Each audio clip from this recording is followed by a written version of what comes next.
Greetings and salutations. Welcome to another episode of The Legal Beagle. Today we're talking with Jill Bong, who's a tenacious woman, lives up in Oregon, and she's a legally trained chemical engineer. But she was just minding her own business, being a math tutor in a small school district in Oregon, when all the COVID nonsense happened and started violating her rights. She didn't know anything about the law when she got started, but she got further and further into it, and before you know it, she's written one of the largest lawsuits we've ever seen. It's got 19 defendants and 40 causes of action.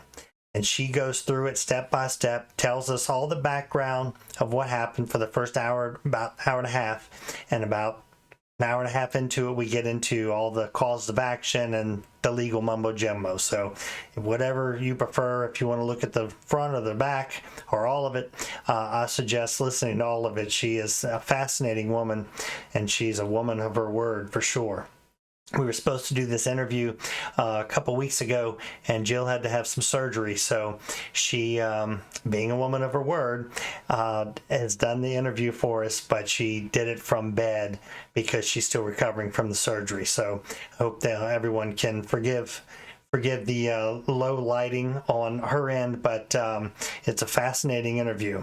Further, I want to remind everyone that all of the documents that we talk about with interviews of people in our Telegram group, all those documents are going to be in our law documents resources group in the Telegram chat. So if you go find the Big Sib chat, you can meander your way through these other groups. And Jill started her own group because it's such a sprawling lawsuit. She needs a lot of organization and everything to show on it. And it's called Oregon Vax Lawsuit. If she wants to let you in to look at those documents and the things she's doing, that'll be up to her once you find our Telegram group.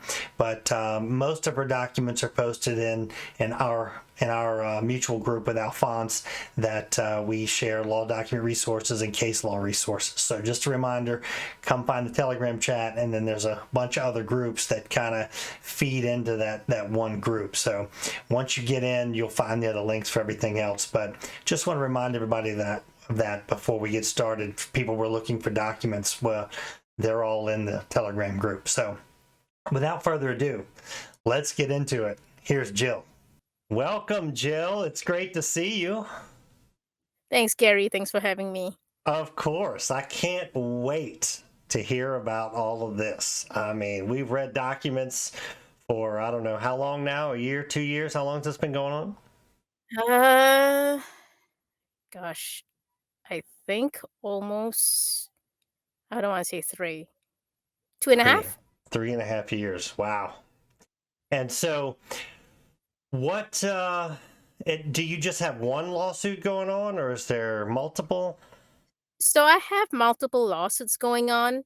My first foray into the whole scene was actually appealing my unemployment denial Okay. into the appellate court, which And was that denied. happened. And that happened because of the COVID thing. Yes. They fired you. Yep. Okay, Yep. because you wouldn't take the jab. Because they say I was not compliant. Um, and it wasn't so much I wouldn't take the jab. I guess we'll get more into it later on. But my school actually rubber stamped all exemption requests except mine. Okay, and And they, you were a teacher, right? I was a tutor, but I was Tutor. I was in the official category. I was a probationary teacher, which means it's a for cause Okay, and working for position. who? And where? What institution were you working for? So I worked for Douglas County School District 15. It's actually one of the smallest, if not the smallest school districts in Oregon. Okay. It consists only of one school, one K-12 school with about 200 students. So it's a very small rural school. Okay. And they accepted all the exemption forms. And I know there were a lot of teachers who submitted exemption forms except mine. Um, then when I applied for unemployment, the school accused me of misconduct and that went on to the whole appeals process, which I lost. So, so what do you think was different about your exemption than that everybody else? Or were they trying to get rid of you, or was there something else? I don't know. Um, I think there are several factors. One was it could have been that I was making too much noise about it. I was whistleblowing and I wouldn't shut up even after they told me to. That's in our nature. um, or it could be a religious discrimination thing, like a true religious discrimination thing. And I guess we'll get into that. That would be a good segue into my background and how it starts. Okay. So I got my job at the school in 2016 when my family moved here from Colorado. We decided to sell everything and move somewhere with nicer weather, somewhere more rural that, we could be left alone. Hmm. Uh, we know what happened since then, right? Yeah, anything but. Yeah.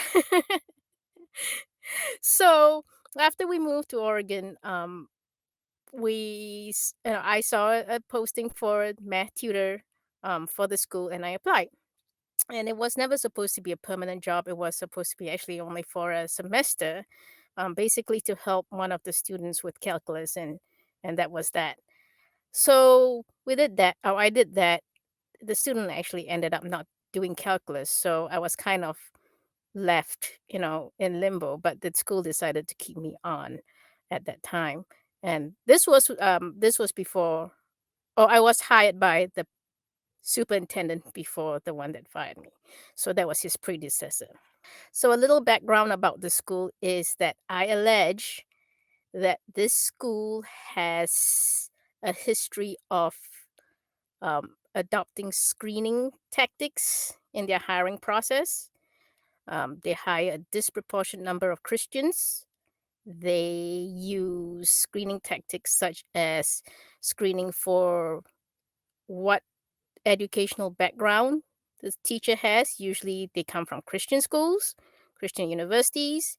They may have taught at a Christian school, um, or they may do a lot of Christian work, like, uh, Christian camps and whatnot.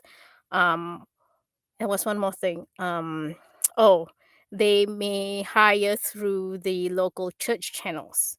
So they'll put the word out in, the local churches, and then the local church members find people um, to fill those positions. And this is, like I say, this is a very, very small town. The town is, I think it's like 250 people. Now, there are surrounding towns, which adds to the population, but the Can you tell us town, what town? Days Creek, Lays Creek? like Days Creek. Days Creek. Okay. And, and, So, and so that it's because it's a small community. That's why you think what they're very Christian, and they're trying to filter people out on that basis, or are I you have no Christian? idea. I am not Christian, Okay. but I do not know what exactly or how exactly they work. I won't say that the area is predominantly Christian. However, the school does hire a disproportionate number of Christians, is all I can say. And you think And that biases them in some way? I think so. If you would ask any past students who are not from this town, now the school takes in about 40% of students who are not from this district just because the district is so small. Um, they would probably say the same thing. What is the common factor amongst the school staff would be they are Christian and they're And, vocally Christian. and do you think that was part of the reason they discriminated against you? Later on, I do believe so. Yes. Wow. So, that would factor into my story later on. But going back to 2016, I was hired as a math tutor, and then the position I was given wasn't quite what they were expecting, since there weren't really any students who were doing calculus for the next so many number of years I was there. So what ended up happening was that I was then assigned to help kids who were kind of lagging behind in class and stuff. Um, And I guess they liked what I was doing, so they called me back year after year to be a tutor. So it went from um, helping with calculus to helping with students who were behind on class. And this could be usually either because they missed school or, they were sick and stuff like that. And then that kind of evolved into me um, helping the at risk students graduate. So it went from students being sick and behind to students who were either chronically absent. They could have aggressive tendencies. They could be disruptive in class. So I became pretty much the catch all last safety net for these kids, which was fine. I actually liked my job a lot. Yeah. Which is why you So, fought so hard to keep it. yes. And I wasn't full time or anything, I was just part time. So, in terms of my job and going to my job and doing things, I had no idea anything around, how things were done or the politics or, whose role is what, other than I just went in there, I helped the kids, and I went home. That was it. I didn't know any of the processes or anything like that, and I really didn't care. So Did were you exposed to the law at all before you got into this, or you just this is what drove you to it? this was what drove me to it. Basically the the the whole vax thing and the mask and the termination was what Gotcha. drove me into it. Because I wasn't really interested. I just wanted to be left alone. So Right there. so time went on. The old superintendent left, and I do want to say that the superintendent who hired me, once again, he had a degree from a Christian university. He left unexpectedly. I'm thinking because the school board found out that he was gay, but I don't really know for sure if that's actually true or not. A friend said, that's not the case, but I don't know. That was my suspicion, and that was kind of the rumor that was going around the school. So he left, and he was replaced by the superintendent who fired me, down the road. Now, they hired him from Texas, and he too has a long history of working in Christian schools with a Christian educational background and so on and so forth. So that in itself shows a um, pattern of, I would say, screening, hiring tactics for the school. So time went on. This new Superintendent Woods, they were at the time that he came in, they were kind of short staffed, and he came in and talked to me and asked me if I knew anyone who wanted to work at the school. And he kind of said, "Oh, maybe from your church or whatever." So I said, "No." so, so my suspicions at that time, that was maybe around 2018, 2017, 2018. I said no. Um, I kind of confirmed my suspicions that they had these little screening tactics that they used. Of course, I mean, they're not gonna admit to it, but patterns are patterns. so Right. Exactly. so yeah. So I said no, and I pretty much kept to myself in terms of my non-Christian beliefs and so on and so forth. That's in comparison to the other teachers, many of whom were and are quite vocally Christian. And that was always one of those things that's like, I don't think it's appropriate for you to talk about your beliefs in class. And I know I'm pretty sure I believe you and Brandon are Christian, so I'm not saying this in terms to disrespect Not at the all. Not religion at or all. anything like that. No, but look, that we're based on religious freedom here in this country, or at least that's what we claim to be. So, Right. So that's my setup for that. yeah. That's my setup. So then fast forward to March 2020. Um, The that's when lockdowns. the lockdowns. Kate Brown, that's the former governor of Oregon, she announced that she was going to close the school for 2 weeks. One of those 2 weeks was actually spring break. So it wasn't going to be a whole lot of disruption in terms of closures. So at that time, it was like, oh, everyone, no one really knew what was going on, but school shut down. Then after spring break, she continued the shutdowns for the school. So the school never reopened for the rest of the semester. That was 2020. Now I also want to just say that, once she had no authority to close the schools, that Right. authority actually lies with the school board. Okay. And in rare circumstances, the public health director has the authority to override the school board. That's the that those These are the laws that I found out post my termination. So Kate Brown never had the authority to close the schools. And from my research, what she did was she used one of her executive orders to threaten schools who refused to close or who wanted to reopen, that she would withhold state funding to the Mm. school. So I think that's how she managed to strong arm all the schools to keeping closed, shutting down. So we all went online. Um, so all my job became online. We did classes and so on. Nothing exciting at that time. Come so that was the end of the 2019-2020 school year. So on in August of 2020, after the summer vacation, I came back again. So this whole time I was actually never a classified or licensed teacher. Classified would be people who were the educational assistants, custodians, all those people would be classified, and the licensed teachers would be, teaching staff. I was neither. So my position as a tutor was rather unusual to begin with because I was kind of supposed to be a temporary contractor, but I kept coming back, or they kept calling me back. I'll explain why I mentioned Sounds this. like you were good at your job and they needed you. Yeah, I presume so. Mhm. So I never became a teacher because I wasn't interested. I didn't really want to do the lesson planning on all that stuff. I just like coming in, doing, helping the kids and going home.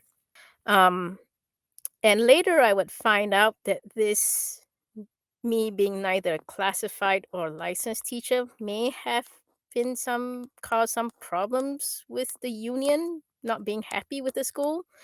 But I don't know. I didn't really care. It's not my problem. Right. So this whole time I was a tutor, and then okay, we're back to August of 2020.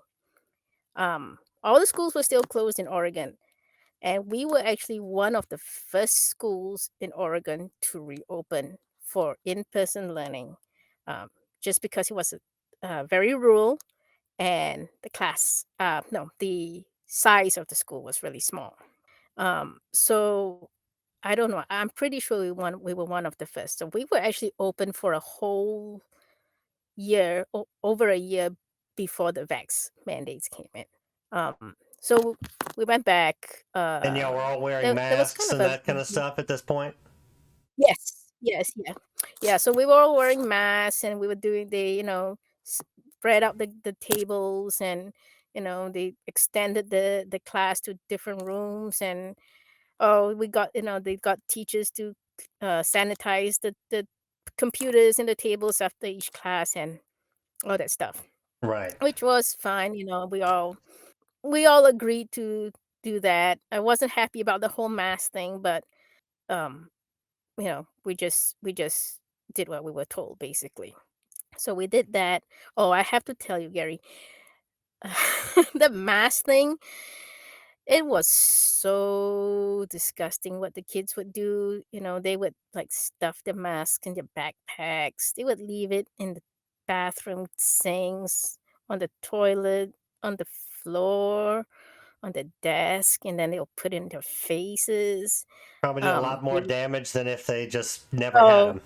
yeah, and they didn't get sick. Oh, they would swap. They would trade masks. They would eat, have lunch, snack, then put the mask back on without, wiping or cleaning their face. Yeah. Kids are kids, right? So so by that time, everyone was like, you know what, this whole mask thing is all BS. No one's getting sick. The only reason why at that time there were disruptions with our school and quarantines and stuff was because of protocols. So if someone tested positive for COVID at that time, if any person, any student or teacher who was in contact with that person for more than 15 minutes would have to be quarantined. In contact meaning in the same room. So Now, it's so stupid and arbitrary, right? yeah, so 15 minutes is that's the official timeline of when a virus can spread. After 15 Correct. minutes is Yeah. yeah, So it's kind of like at night. At night the virus spreads a lot more, so everything right. has to be shut down. Right, Right. yeah, Got it it. was Got it. so stupid. So basically, the administrators were like, "Okay, so we want to minimize disruptions," and this kind of doesn't have anything to do with my case, but it's just how stupid the It's whole thing background. That's right. was. So the administrators would have like little stopwatches. So anytime they like pop into the class or anything, they would only stay for less than 15 minutes, so they wouldn't have to do the protocol. So, that's ludicrous. And then again, this is a small school, so we have siblings, who go to the same school, we have parents who teach and have their kids go to the same school, and, if one of them is exposed, they're quarantined, by that 15-minute rule crap, but Right. their family members who would obviously also have been exposed will not be quarantined because they were not part of that stupid 15-minute thing. Oh, And then, then the whole there was a whole mess of, like, the school bus because the school buses were not part of the school system. So they were not under the same, Department of Education authority, and so they would pack all the kids in the school bus like usual without the social distancing, but once they got off the school bus onto the school grounds, "Oh, you have to social distance." so uniformity across the board. That's what you're saying. So, yeah, some of the really stupid things that we had to do. And that would actually come in later on because Kate Brown would, use that, the supposed fact that, the schools in the South, which was one of my school was in is in the southern part of the state, which was, I guess, I'm presuming there were more schools in the southern part that opened earlier. So she was saying that, because of COVID, there was a lot of disruptions with the quarantine and quarantining and stuff with those schools. Um, and therefore, she wanted to have the vaccine mandate to reduce the disruptions. But the disruptions were never because of the COVID itself. The disruptions were all because of protocols. That's right. So, oh, Yeah. also another thing was that they actually classified a COVID outbreak as 3 or more cases in the school. So it's like a ridiculously low number as a outbreak, okay? Right. Yeah. We're So familiar. yeah. Familiar. So, we got the teachers, we got quite a bit of, the behind the scenes interactions, from the superintendent at the time and his discussions with state officials and all that stuff. I'm sure we only got part of it, but it's enough to be like, oh goodness, this is ridiculous. Oh, they also wanted at one point they wanted us to um, test the students with a nasal swab. Mm, yeah, they were like trying to float that out and asking the teachers if they're willing to do that. No, so that just put an what, end to it. But what? Y'all don't have any nursing, education. So how is that possible? Like, we can't practice medicine without a I know. license.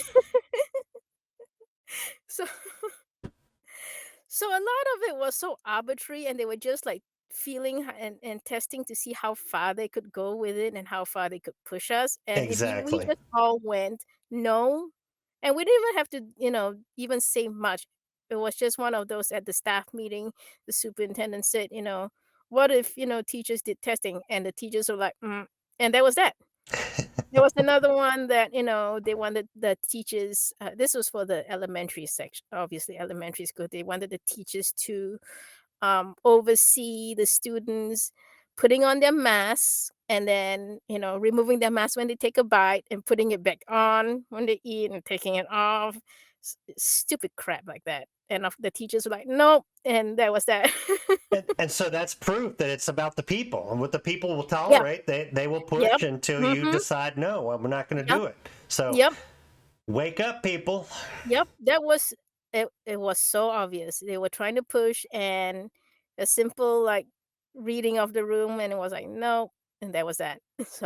I mean, that would depend on the school too. So it depends on, Mhm. some of those schools, the Karens are gonna be like, "Yeah, I know, we're gonna do that," which is ridiculous, but The Karens, I love it. okay, so Too where were many we? out there. Too many out there. They help push the agenda, so Yeah, no doubt. So where were we? Oh, so August 2020, our school reopened, and then December of 2020, that was the end of the semester, the science teacher quit unexpectedly. Now, this was a time that the school was suffering from staff shortages, and for some reason, I don't know why, like they had school bus driver shortages and all that stuff. I don't know where everyone disappeared to, but in terms of staffs, teachers shortages, it was because a bunch of teachers got pregnant and during the lockdowns and stuff. So, so that was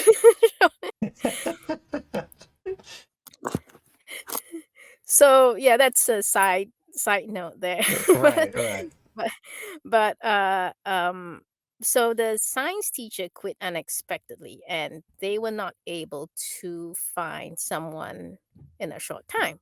So they asked me to step in, and they promised me that I would either be paid at my tutor rate, which was $24 an hour, or higher.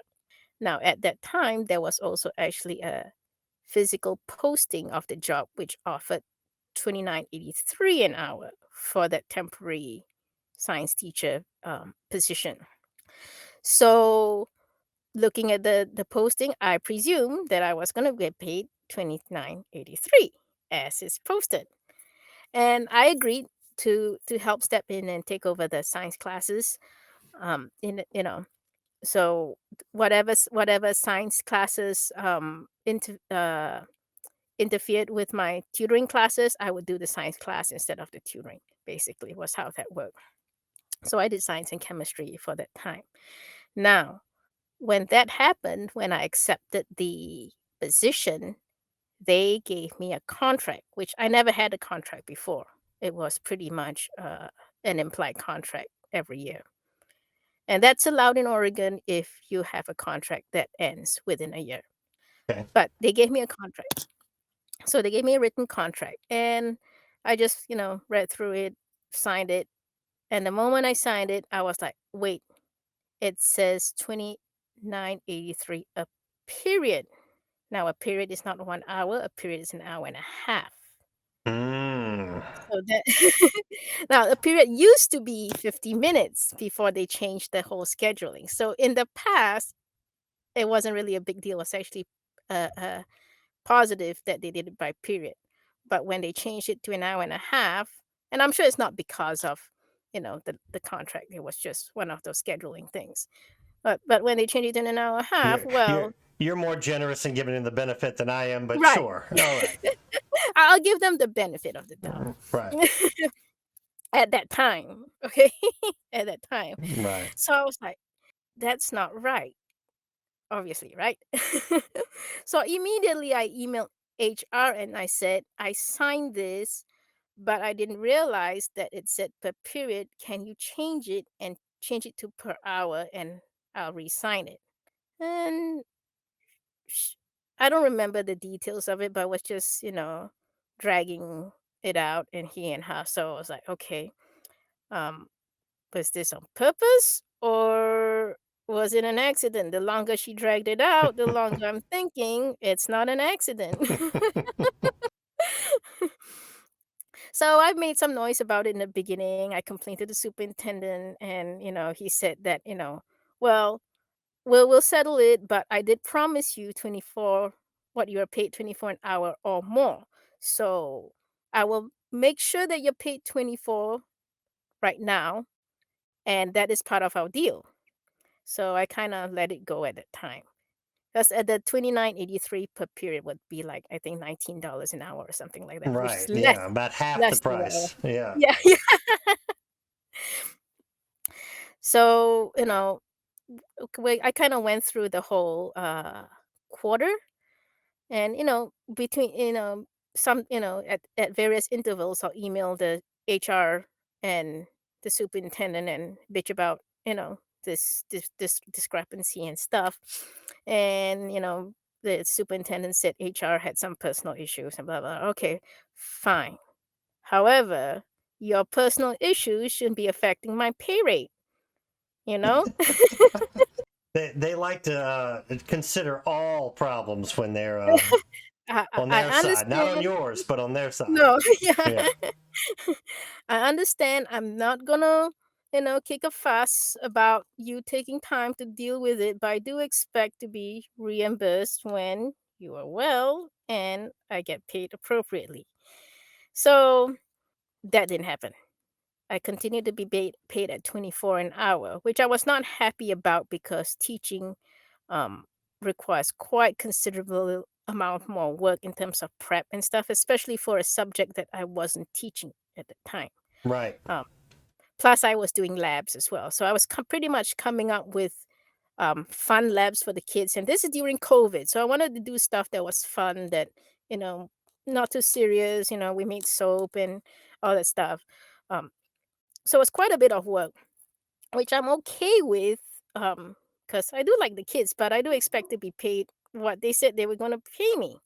So finally, at the end of the quarter for that, year, I got so mad, I threatened to quit. And it was only at that time, because once again, they were still short-staffed, that they finally agreed to correct the pay. So for the second quarter, they corrected my pay. They never back paid me for the first quarter. Why? I don't know. Because you didn't I don't make know. them. I I'm I'm gonna say that it was racial discrimination on the part of the HR, because she always seemed to have some kind of issue with me. I don't know why. I've never really had any personal contact with her other than the bare minimum. I didn't know her personally. I didn't have anything to do with her other than the most like minimal HR stuff. So I'm gonna allege racial discrimination. That comes later on. Okay, so that's the end of the 2020-2021 school year. Um that my pay gets settled, and that's the end of my chemistry teacher position. I wasn't interested in keeping the position, so I said this is just a stand-in till you find someone, which um the math teacher at that time took the position, but I mean that's irrelevant to my case. So um after 20 after the 2020-2021 year ended, it was then agreed that I would return to my old position as the tutor. So at this time, um for that summer between the 2020-21 year and the 21-22 year, Kate Brown told all the school districts that she was going to return the administration of schools to the local school boards, which means, masking and all that stuff was going to be decided by the school board. How benevolent of her. Yes, she never had that authority anyway to begin with. So everyone was happy that, it goes back to local control and blah, blah, blah. Um, but then before the school year started, I think in June or July, Kate Brown reinstated the mask. And during this time also there was like, you have to mask, and then if you're vaccinated, you don't have to mask.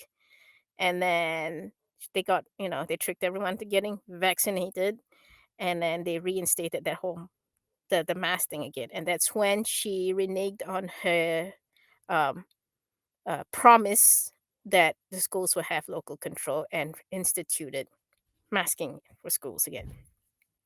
And this time, she actually got the health authority to um, adopt a administrative rule requiring students to be masked.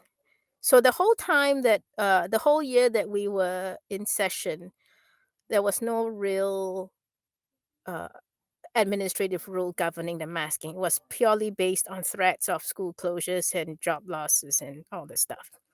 But as I think the governor's office and the ODE were getting pressure from the people to reopen schools, um, that's when they decided that they were going to adopt the mask policy. That's my presumption of the situation. Gotcha. So school reopens in August 2021, and once again we were um, forced to enforce the mask, m- quote unquote mask rule, mask mandate.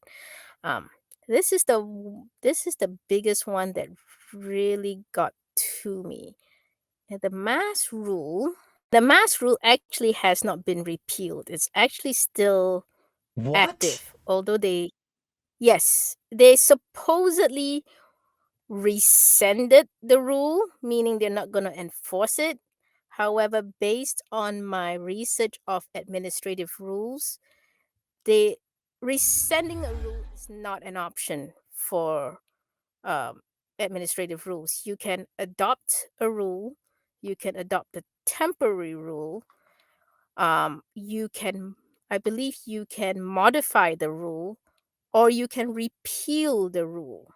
Now, if you repeal the rule, it cannot be reinstated or reimposed.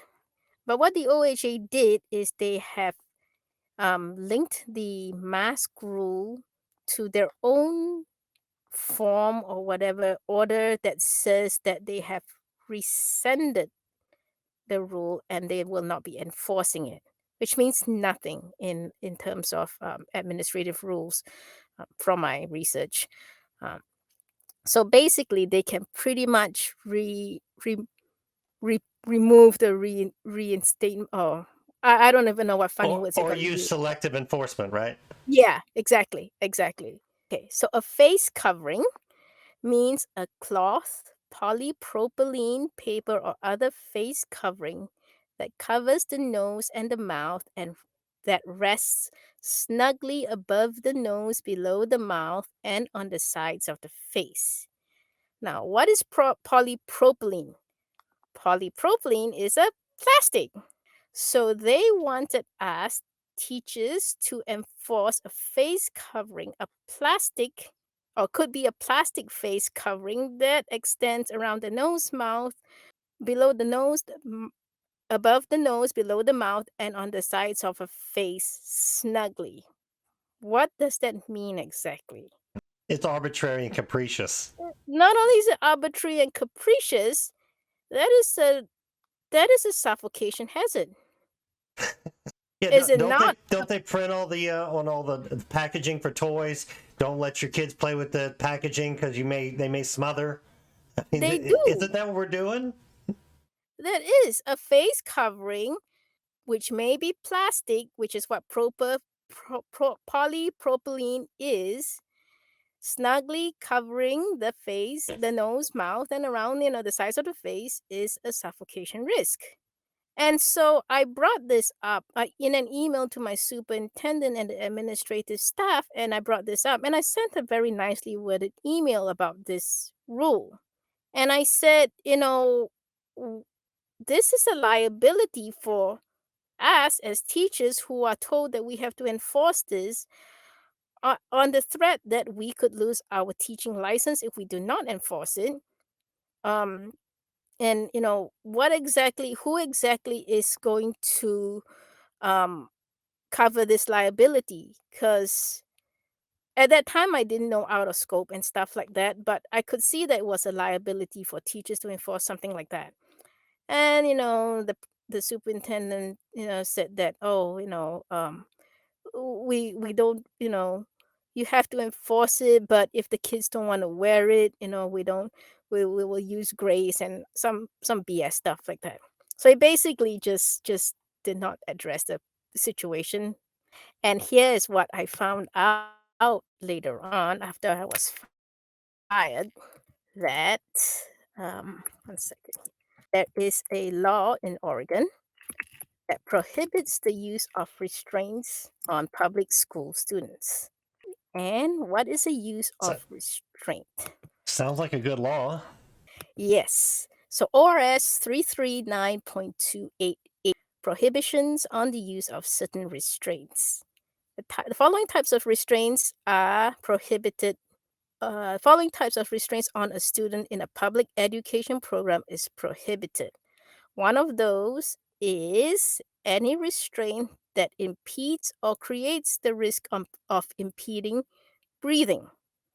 Any restraint that places or creates a risk of placing pressure on a student's mouth unless the restraint is necessary for the purpose of extracting a body part from a bite. So, what is the face covering? You can't make That this is up. You can't make it up. no, no, you cannot make it up. So, the definition of that mask or face covering that they were demanding that we enforce on our students fits the definition of a prohibited use of restraint under Oregon law. And that is law. Now, I didn't know that at the time that there was such a law. But the school officials knew that because they have a school policy based on that law that prohibits the use of restraints. Well, in Louisiana, it's a felony to put a mask on. A felony. And we're telling people to walk in the courthouses and the banks and all these things with the mask on, which it's a felony. You have to get a permit at Mardi Gras to put on the face mask to throw beads and stuff. You have to get a permit to do that. I didn't know you need a permit for Yeah, that. you need a permit to put a mask on in the state of Louisiana. But here we are. Everyone's allowed to do it. So so how is it that they can supersede the existing laws? Well, they My can't. question, yeah, they can. And in Oregon, what I found out was that in a declared state of emergency, the governor does have the power to suspend administrative rules, Yeah. but she does not have the power to suspend laws. Nope. Not duly So, passed laws by the legislature. yeah. So that's one thing. And that would lead to one of my causes of action later on. But so that's a big one.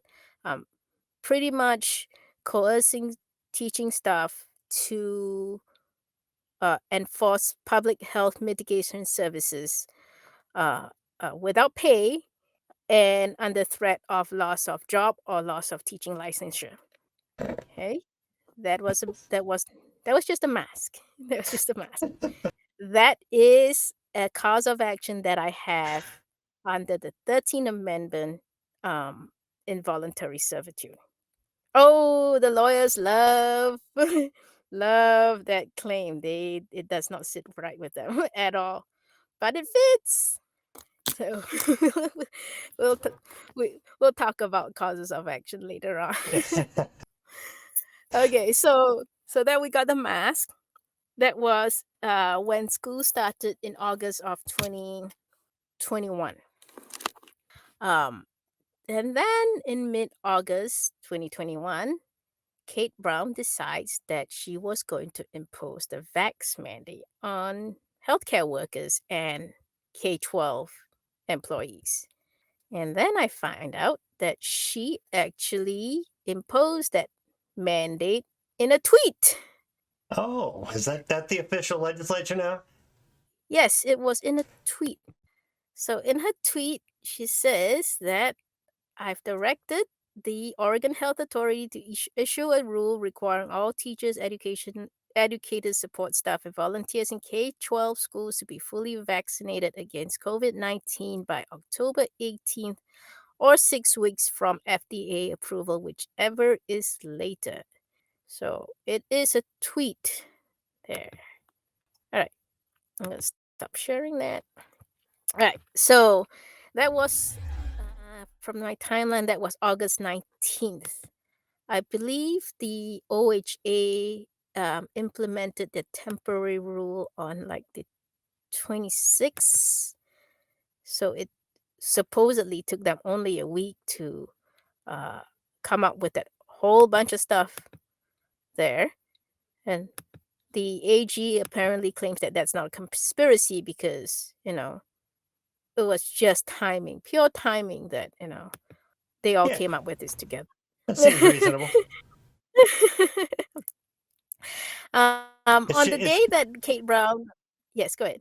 It's just like our Mississippi people that we're suing the Indians, of course, and they're like, "Oh, we're sovereign. We're sovereign." I was like, "Well, it's you might be sovereign, but you took $1 billion from the government and you followed their exact guidelines. Is that what sovereign nations do? I don't think so. But yeah, go ahead. Yeah, so I think they came up with the rule about a week after she tweeted that. That same either the same day she made that tweet or the day after, the president of the teachers union um, made a public announcement in full support of her vaccine mandate. So I'm only guessing that they had some kind of discussions prior to the tweet that the union will support the vaccine mandates. Now, the union will come in my story a little bit later on. So I mentioned that. We might have to make this a two-part series, Jill. That's fine. I think you could. I mean, you could break it up. Well, However, yeah. Well, there's like the let's first yeah. year, the masks. You just tell your story. We'll handle it on Okay. this end. Okay. Okay. So the OHA, the health authority, I'll just refer to them as the OHA. They issued a temporary rule, so obviously, all the schools then, go into chaos because oh my god, you know. So October 18th was the deadline that the schools were going for, even though the FDA at that time had not supposedly approved anything yet.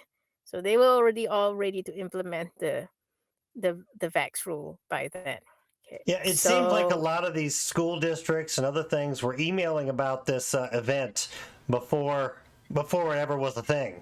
So uh, maybe we'll find out in the future just how far in advance these systematic programmers were notified of what they're going to need to do. I would like to know, and I wish that I could get the superintendent's information for that, but I'm suing him, so it's not on my side.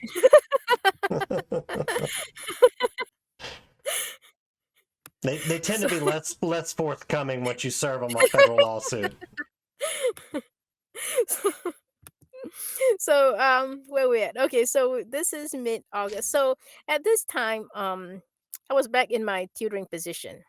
Um, and again, it was no contract, presumably at will implied contract employment.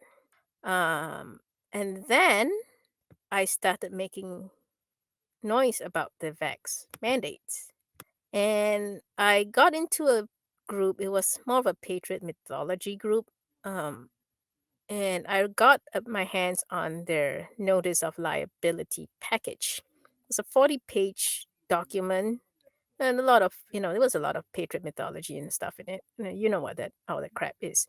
But it was also pretty good because she um had other stuff in it like, informing the recipient that, demanding, you know, proof of vaccinations and stuff were uh violation of the Fourth Amendment.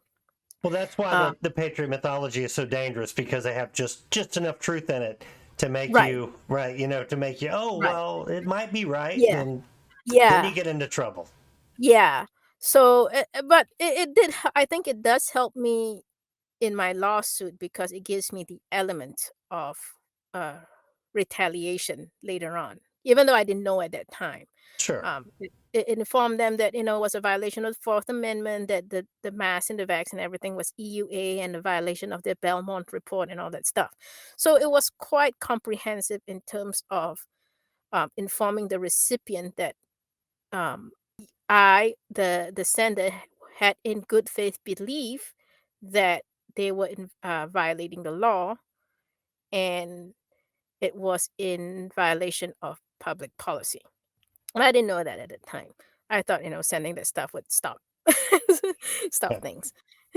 Well, It did we not. as reasonable people, we believe that the other side was going to be reasonable as well, and they ended Right. up not being at all. Well, I it might have made things worse for me because um, they probably forwarded all that stuff to their lawyers who saw that crap and said, "Steamroll her." Yeah. That's what, But it may have helped you too, because they, I believe it underestimated you. helped. Well, yeah, they underestimated me, but I Right. I think the contents of it did help with my causes of action. That was just by fluke, it wasn't, because of anything else. So Yeah. I did that, yeah. No Yeah, go ahead. coincidences in life. I believe that there was divine intervention with my series of events. Sure. So, I mailed the notice of liability to the superintendent in HR, certified mail and all that crap. And then I also circulated it amongst the teachers while I was off duty, with their permission, to their personal email accounts because I didn't want to get in trouble with the school. Hmm. And I also circulated the notice of liability to, my friends in the community and stuff. Because it was one of those, you sign it as a kind of a petition form and then you send it to the official and you got to send it like 3 ways and crap like that. But the idea was there, but that gave me the element that I was disseminating my speech outside of my employment. I didn't know that at the time, but it, that would be the retaliation claim later on. So I did that. Probably pissed off, my boss and HR. Probably. Probably. Yeah. So I did that. So this whole time I was making a lot of noise to whoever would listen to me, and in the midst of this, my superintendent offered me a contract, a written contract, which had never happened prior to the temporary contract I got for the previous semester. And this is where I think there was a little bit of divine intervention because I'm not sure what he intended with this, why he gave me this contract. I don't know if it was maybe to shut me up or it was because the union was breathing down his neck with regard to me not being a classified or licensed teacher or whatever. I don't know. It could be, I have no idea why they gave me that contract. So even at that point, I told him that I was actually okay with just being an implied contract tutor. And he kind of talked me into signing the contract. And because I was leery of the contract at that time, because I was worried there was going to be some kind of vax stipulation in there. So I said I'll take a look at it. And I went back to and I looked at the previous contract, the temporary teacher one, which that was before the vax came in. And I went in and went in line by line and compared the contracts, and they were exactly the same, other than one was temporary and one was a probationary teacher. So I was satisfied that there was no trickery in terms of the extra little you have to get the vax in there. So I signed the contract. So that made me a probationary teacher. And under Oregon law, that is a for cause position, which will give me a due process cause of action later on, because that gives me property interest in my employment. So so I had so I was a licensed uh contracted probationary teacher.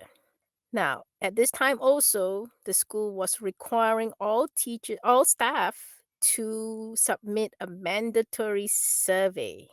the survey would ask, what your position is, whether you had the vax, and if you did, to submit your proof of vax on the thing, and if And not, why were you generally opposed to it? the vax. Hmm. I did. I had. I had problems articulating my feelings about the whole vax thing for the longest time, but I did believe that there was something very nefarious about it just because of how it was rolled out worldwide. There was something that it wasn't right. It was a feeling. So It was a feeling, right? yeah, it was a feeling. It was something And that and and when you're when the product's go free, you're the product. ahead. Make no Yeah, I mean, mistake. Make we no won't get mistake. into that, but it was not even just the vax, it was the whole thing. Right. It was just so lockstep in terms of the worldwide rollout. Now, I have family all over the world, so I kind of could follow what was going on in other parts of the world from a firsthand trusted source, not just Sure. YouTube or my crap. And so, my parents still live in Asia. So, um my mom was telling me, that and that was in 20 my mom's so I'm originally from Singapore and my parents still live there, but in 2019, um while there were still rumblings of COVID in the States, it had already hit Southeast Asia, Singapore hard. You know, I was already getting a lot of news there because we get a lot of Chinese nationals traveling back and forth to that region. So it was already like going on for quite a while before I even came here. And so my mom was telling me, everyone's worried, the place. This was December to the December 2019 to the New Year, Chinese New Year 2020. That's probably around February 2020. So for those 3 months, my mom was like, "Oh, everyone's scared. Everyone, the whole place is quiet," which is a big city. So if the place is quiet, it's not normal, and everyone's at home and blah blah blah blah. And then by March of 2020, my mom was telling me that nobody cared. Everyone was going back to normal, blah, blah, blah. And this was kind of the same thing when SARS happened. And I was there at that time. So there was I had memories of the SARS. So I kind of assumed that, COVID would kind of like blow over, kind of like that. Hmm. So in March 2020, my mom was like, "Oh yeah, everyone's normal, everyone's eating and blah, blah, blah, blah, blah." And then the shutdowns here happen, the school closures, and then the shutdowns there happen. So I was like, well, why would they shut down there if everything has blown over and it was all good and then all of a sudden it shut down? Makes no sense, right? And from then on, it was always to me there was just such a weird, uh, I don't know, synchronized uh, rollout of everything, and it just didn't sit well with me. It was it was not good in my view. It seemed all a little bit planned at that point. Not only plan, but how can they plan who can plan something so widespread, so I mean, it's a worldwide thing. Who who or what has such power to do something like that? Something that countries are willing to destroy their economies for. That's a big deal. It's a huge deal, and it's still a mystery to somewhat today. But we have guesses. It is a mystery, and to me, I can't explain it, but I and this goes into, beliefs that there's more than just a force from the physical realm. I think it's a force from a supernatural realm, nefarious one. And for lack of better, I can't, like I say, it's hard for me to articulate my thoughts and beliefs on the subject, but I think it's more than just the Illuminati people sitting at a round table and making decisions. I think it's a lot more than that. Yeah, I would agree with you. I would agree with you. Although they may be the instruments of The- implementation, but I actually did say that in my religious exemption, Um, Once again, I didn't write it as well as I would like to have, but I did say that I believe that the state officials, government officials, Kate Brown and the OHA and OHA officials and stuff are being driven by demonic otherworldly forces, or they're manifesting them, or they're manifestations of them. No, that last part was maybe a bit of a jab at them, but I don't know. I'm sure the court will love it. I don't know. Maybe they are. I don't know. I don't know either. I don't know either. So that goes into the religion part, but it is a big part of my lawsuit. But yeah, so we go back to the vax, right? Um, so I was pretty much against the whole agenda. The big thing about the vax was I knew it was fishy from the start. Like they wanted us to. Oh, first they were offering what? Free fries, some crap like that, free lottery tickets, some crap like that to get it. So first it was scarce, then it was available, then they were bribing people to get it. Yeah, Then $100 over here. oh, you got $100. I think they were giving lotto tickets here. So Yeah, you could get $100 if you wouldn't take the vax. why, if it's so good, why would do they need to pay you to Uh, take it? yeah, exactly. That was my first thought. So so then they bribe people, and then they now threaten people to take the vax, quote Yeah. unquote, quote vax. As Cass Sunstein, he was an Obama advisor, and he wrote a book called Nudge, and it was nudge, push, and then shove. So Yeah, that was the levels of influence they took. right. So I was like liking, the whole vax thing to a cake, right? Hmm. So they're offering you this cake made by someone you do not know. You don't know what's in the cake. You don't know how it's made, but they really, really, really want you to eat it. Right, right. Please have some birthday cake. Yes. Why do they want us to eat it so badly? Uh, anyway, that's kinda a little bit there's nothing to do with my with Right, my right. lawsuit. And we digress. Yeah, with that I digress. So that's kinda where I stand, but also a big part of it is that if it is such a so I'm trained in chemical engineering, and you can't just mass produce any product in a few months. You just cannot. Let alone something that is a unstable biological substance from a lab quantity production level to not only mass production or industrial production. This is worldwide industrial and distribution. To me, that's not possible. Yeah, alarm bells are going off. That's not possible. And I talked to friends about it, and they were like, "Oh, they put a lot of money into it and warp speed and stuff." That's not how it works. You cannot warp speed processes like that. And I So, think that's pretty apparent at this point. right, it's not possible. Yeah. So, I mean, if you think of even like, and I like to explain it to people, like if you make a cake, right? If you make it at home, you can make 5 cakes at once. You have the recipe for it. It works. It's great. But when you scale it up to make cakes to distribute to just say at a state level, that's not even saying worldwide distribution level. To distribute, to make and distribute cakes at a state level, you would need all that machinery, um, all the ingredients, and when you do mixing and stuff like that, and we're just talking cakes, we're not even talking all the other reactions that go in pharmaceuticals and stuff. This is a simple cake production process.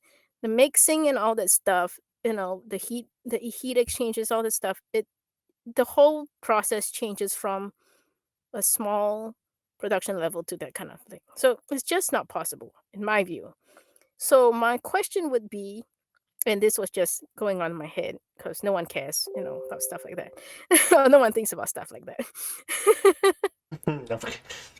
Some of us do. Some of us do. Yes, some of us do.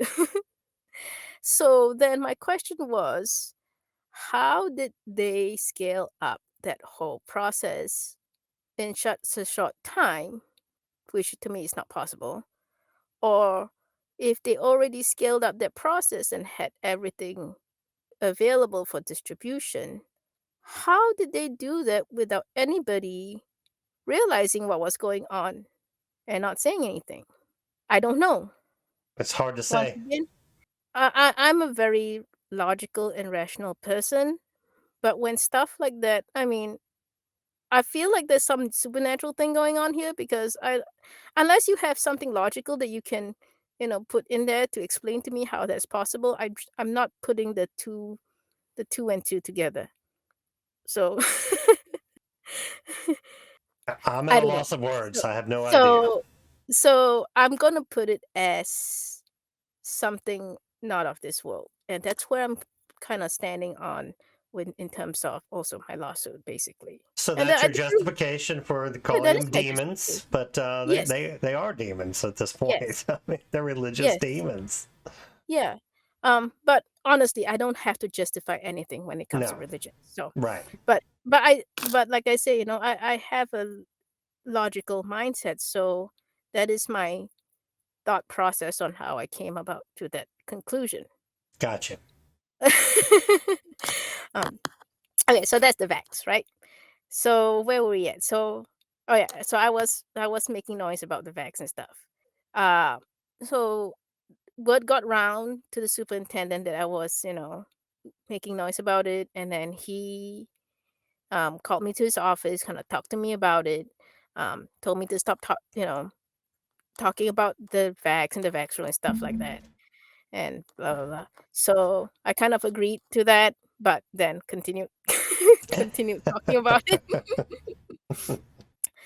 So I was doing this during my breaks and after my shifts because I'm part time. So after my shift is not the end of the day, and before my shift, and when I talk to um, community members, off work and stuff.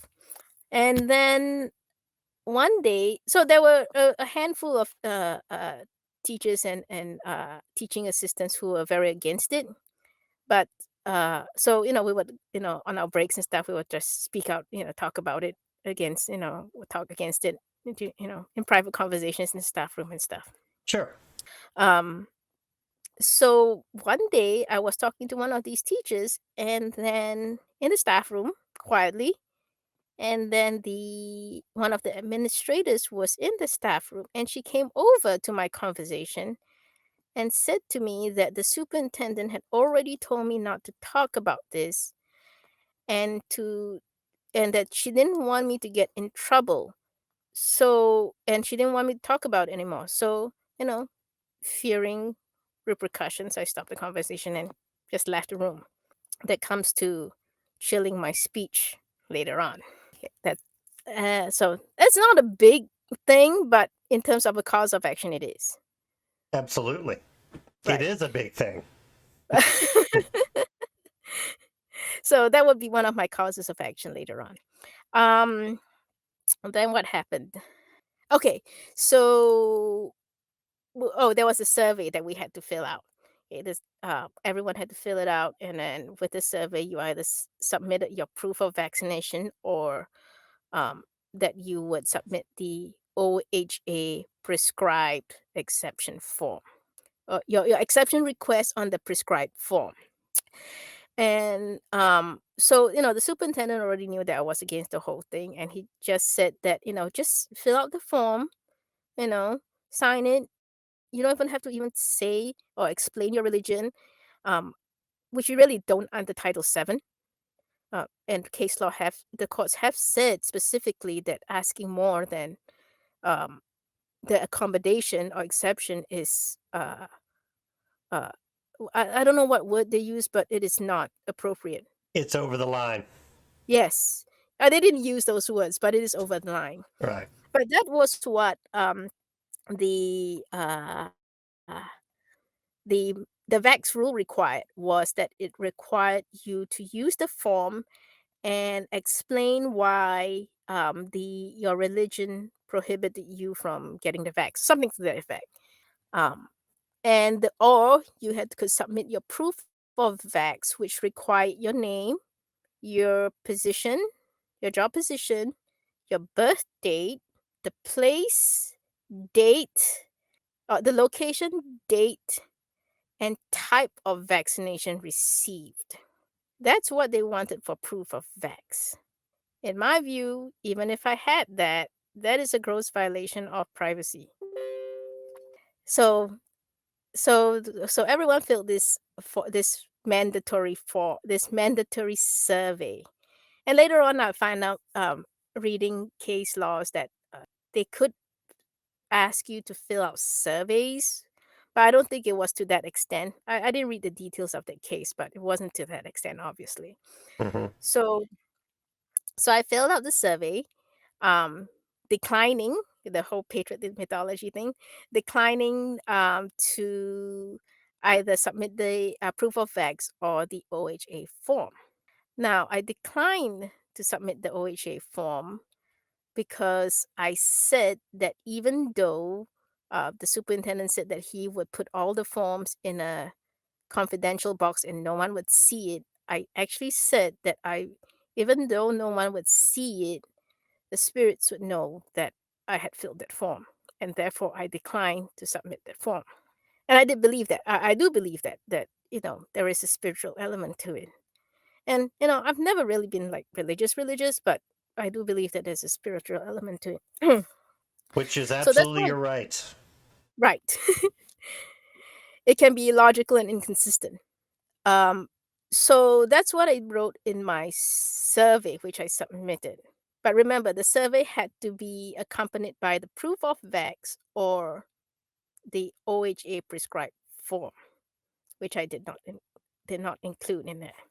Then, um, you know, uh, there might have been more pressure or something. And then I told the superintendent and I asked him and the HR for religious accommodation. I asked them to allow me to write my exemption on my own documentation, not on the form. So it was kind of a big situation about it, but it was a whole bunch of emails back and forth. And finally, they said, um, "Come talk to us. Let's set up a meeting, in-person meeting, and we'll discuss, your request for accommodation."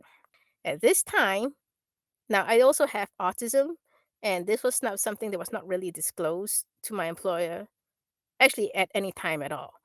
But um, in my case, I do have trouble processing verbal communication, especially if I'm stressed.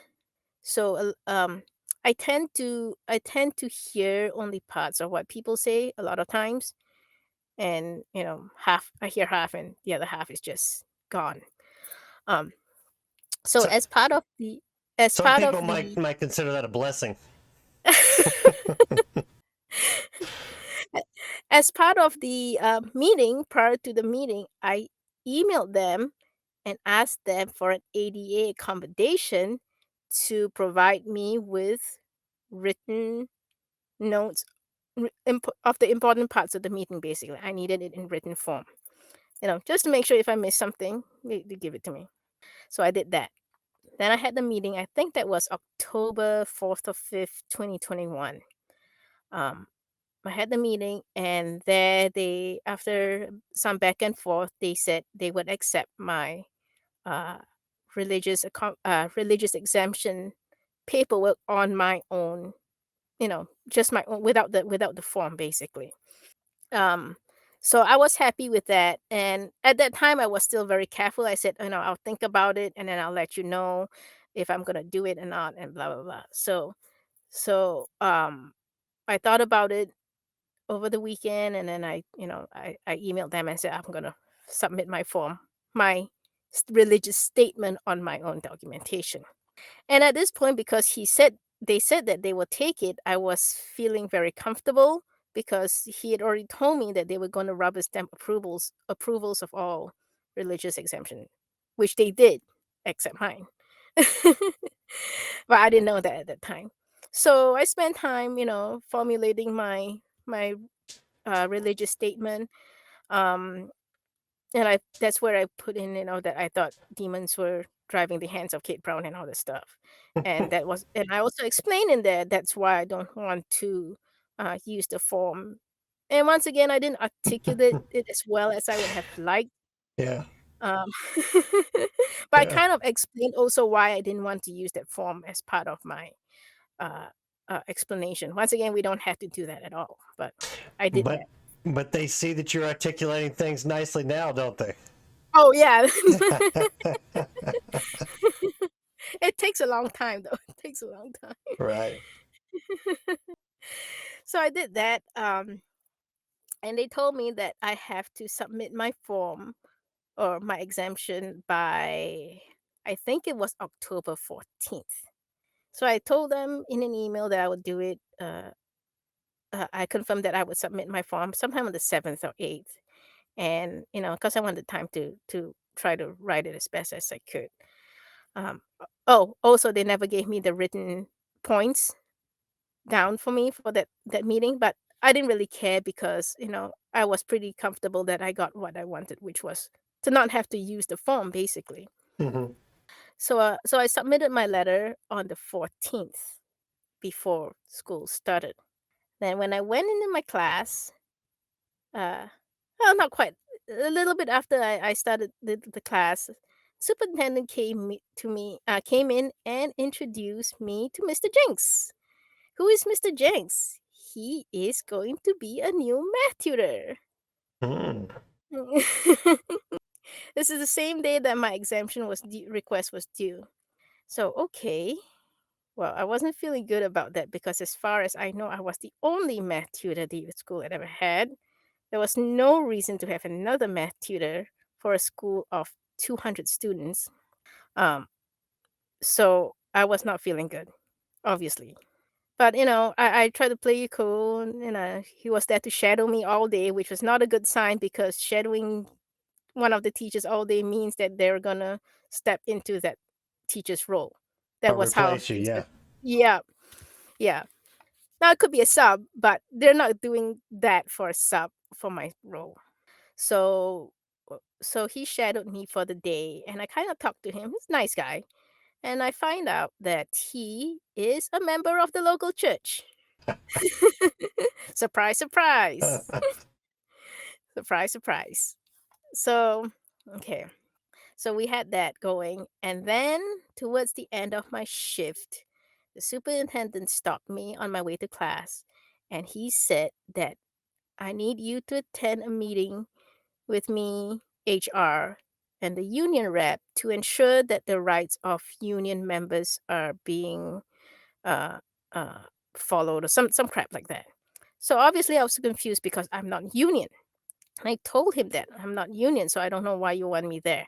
And he just, sloughed it off and told me to go to his office. So, not knowing what was going on, I went. And, this is already after I was introduced to my replacement for which I'm obviously not happy about. Mhm. Okay, so I go into his office and there is the HR and union rep. HR was flipping through the notice of liability documents, and the union rep was looking over I don't know what he was looking at. It was something personal. It was either my survey or the exemption request. I forget which one now. But he had no business looking at my stuff, basically. So I sat down and I told him, I was like, I'm not union. And he just shrugged and said, I know, but you're on my list. Because at this point, I didn't know what to do. I was just confused, and it's like, okay, list. I don't know what that means. I don't care what list I'm on. Yeah. Take me off the list, please. But at that time, I had no idea what was going on. As far as I knew, they were going to accept my exemption request. So then HR started interrogating me and asking me why I wouldn't sign and submit the OHA form, which obviously got me confused because I already explained to them in my paperwork and in the meeting, and they already agreed that I don't have to do it. So there was some back and forth, and the superintendent said, "What can we do so that you will sign the form?" So I said, I will sign it if I'm allowed to cross out stuff in this form that I don't agree with." He said, "No." Okay, then I said, "I will sign it under duress."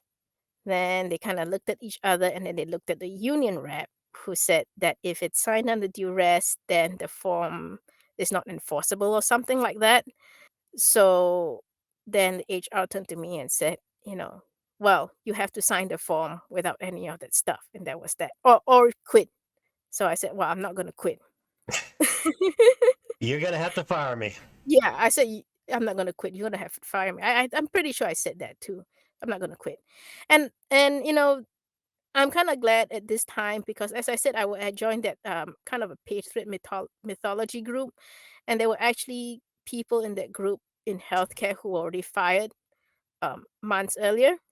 So, I kinda got some tips from them. Even though no one knew what they were doing, there was still some good tips, like save all your communications with your employer, um, don't quit, make them fire you, and there was something else. I think the mostly was save all the communications that you have with your employer. So that's what I was doing, most of it. Now, I did forget to save some because it was so stressful, but that was the 2 things. Save the paperwork, save communications, and make them fire you. Okay, yeah, so that was that. And then, at that point, I cried, and I didn't know what to do.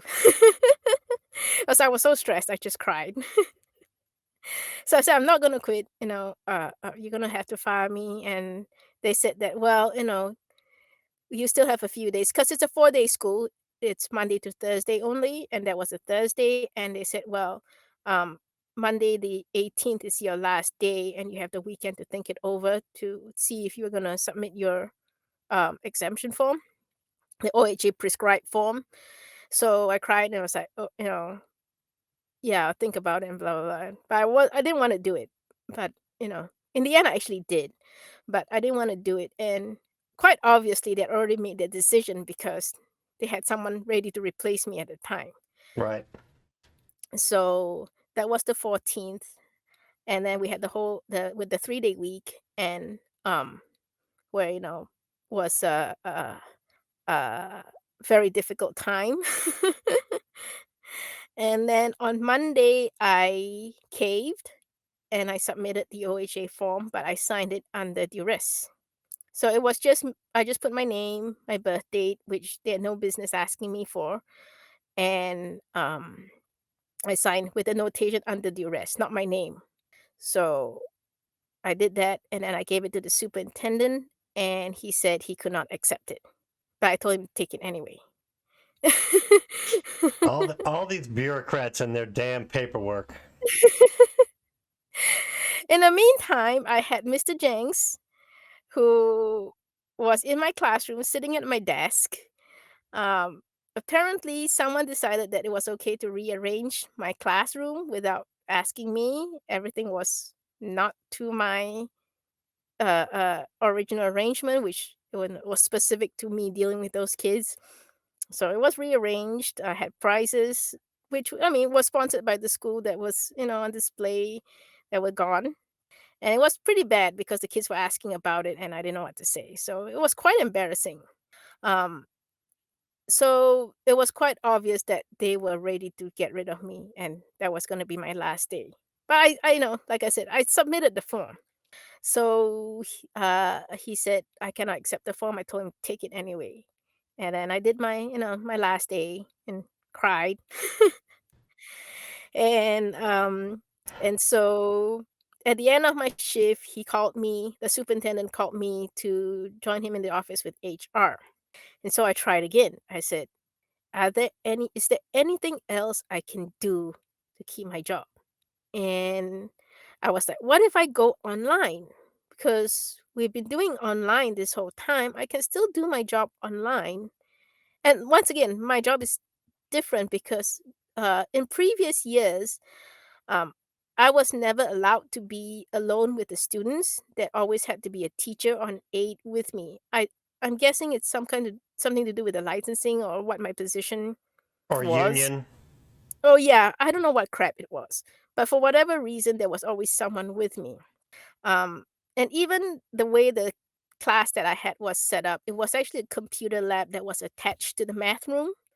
So in the past, there could be students in the lab with no supervision because there's actually a teacher in the main classroom. So they would be doing their own thing, and the teacher can kind of watch them while teaching the class as well.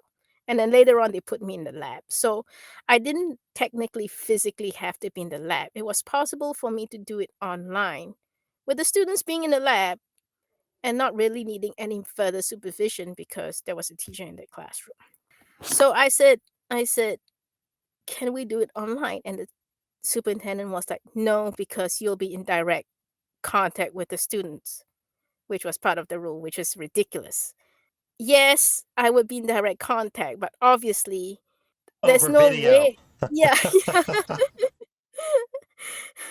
These people. Yeah, so that comes into my cause of action for the void for vagueness due process claim against the OHA. Um, the whole direct contact, indirect contact thing was never defined. Um, and the thing is that there was also an issue that the school also hired or subcontracted online math tutors at that time.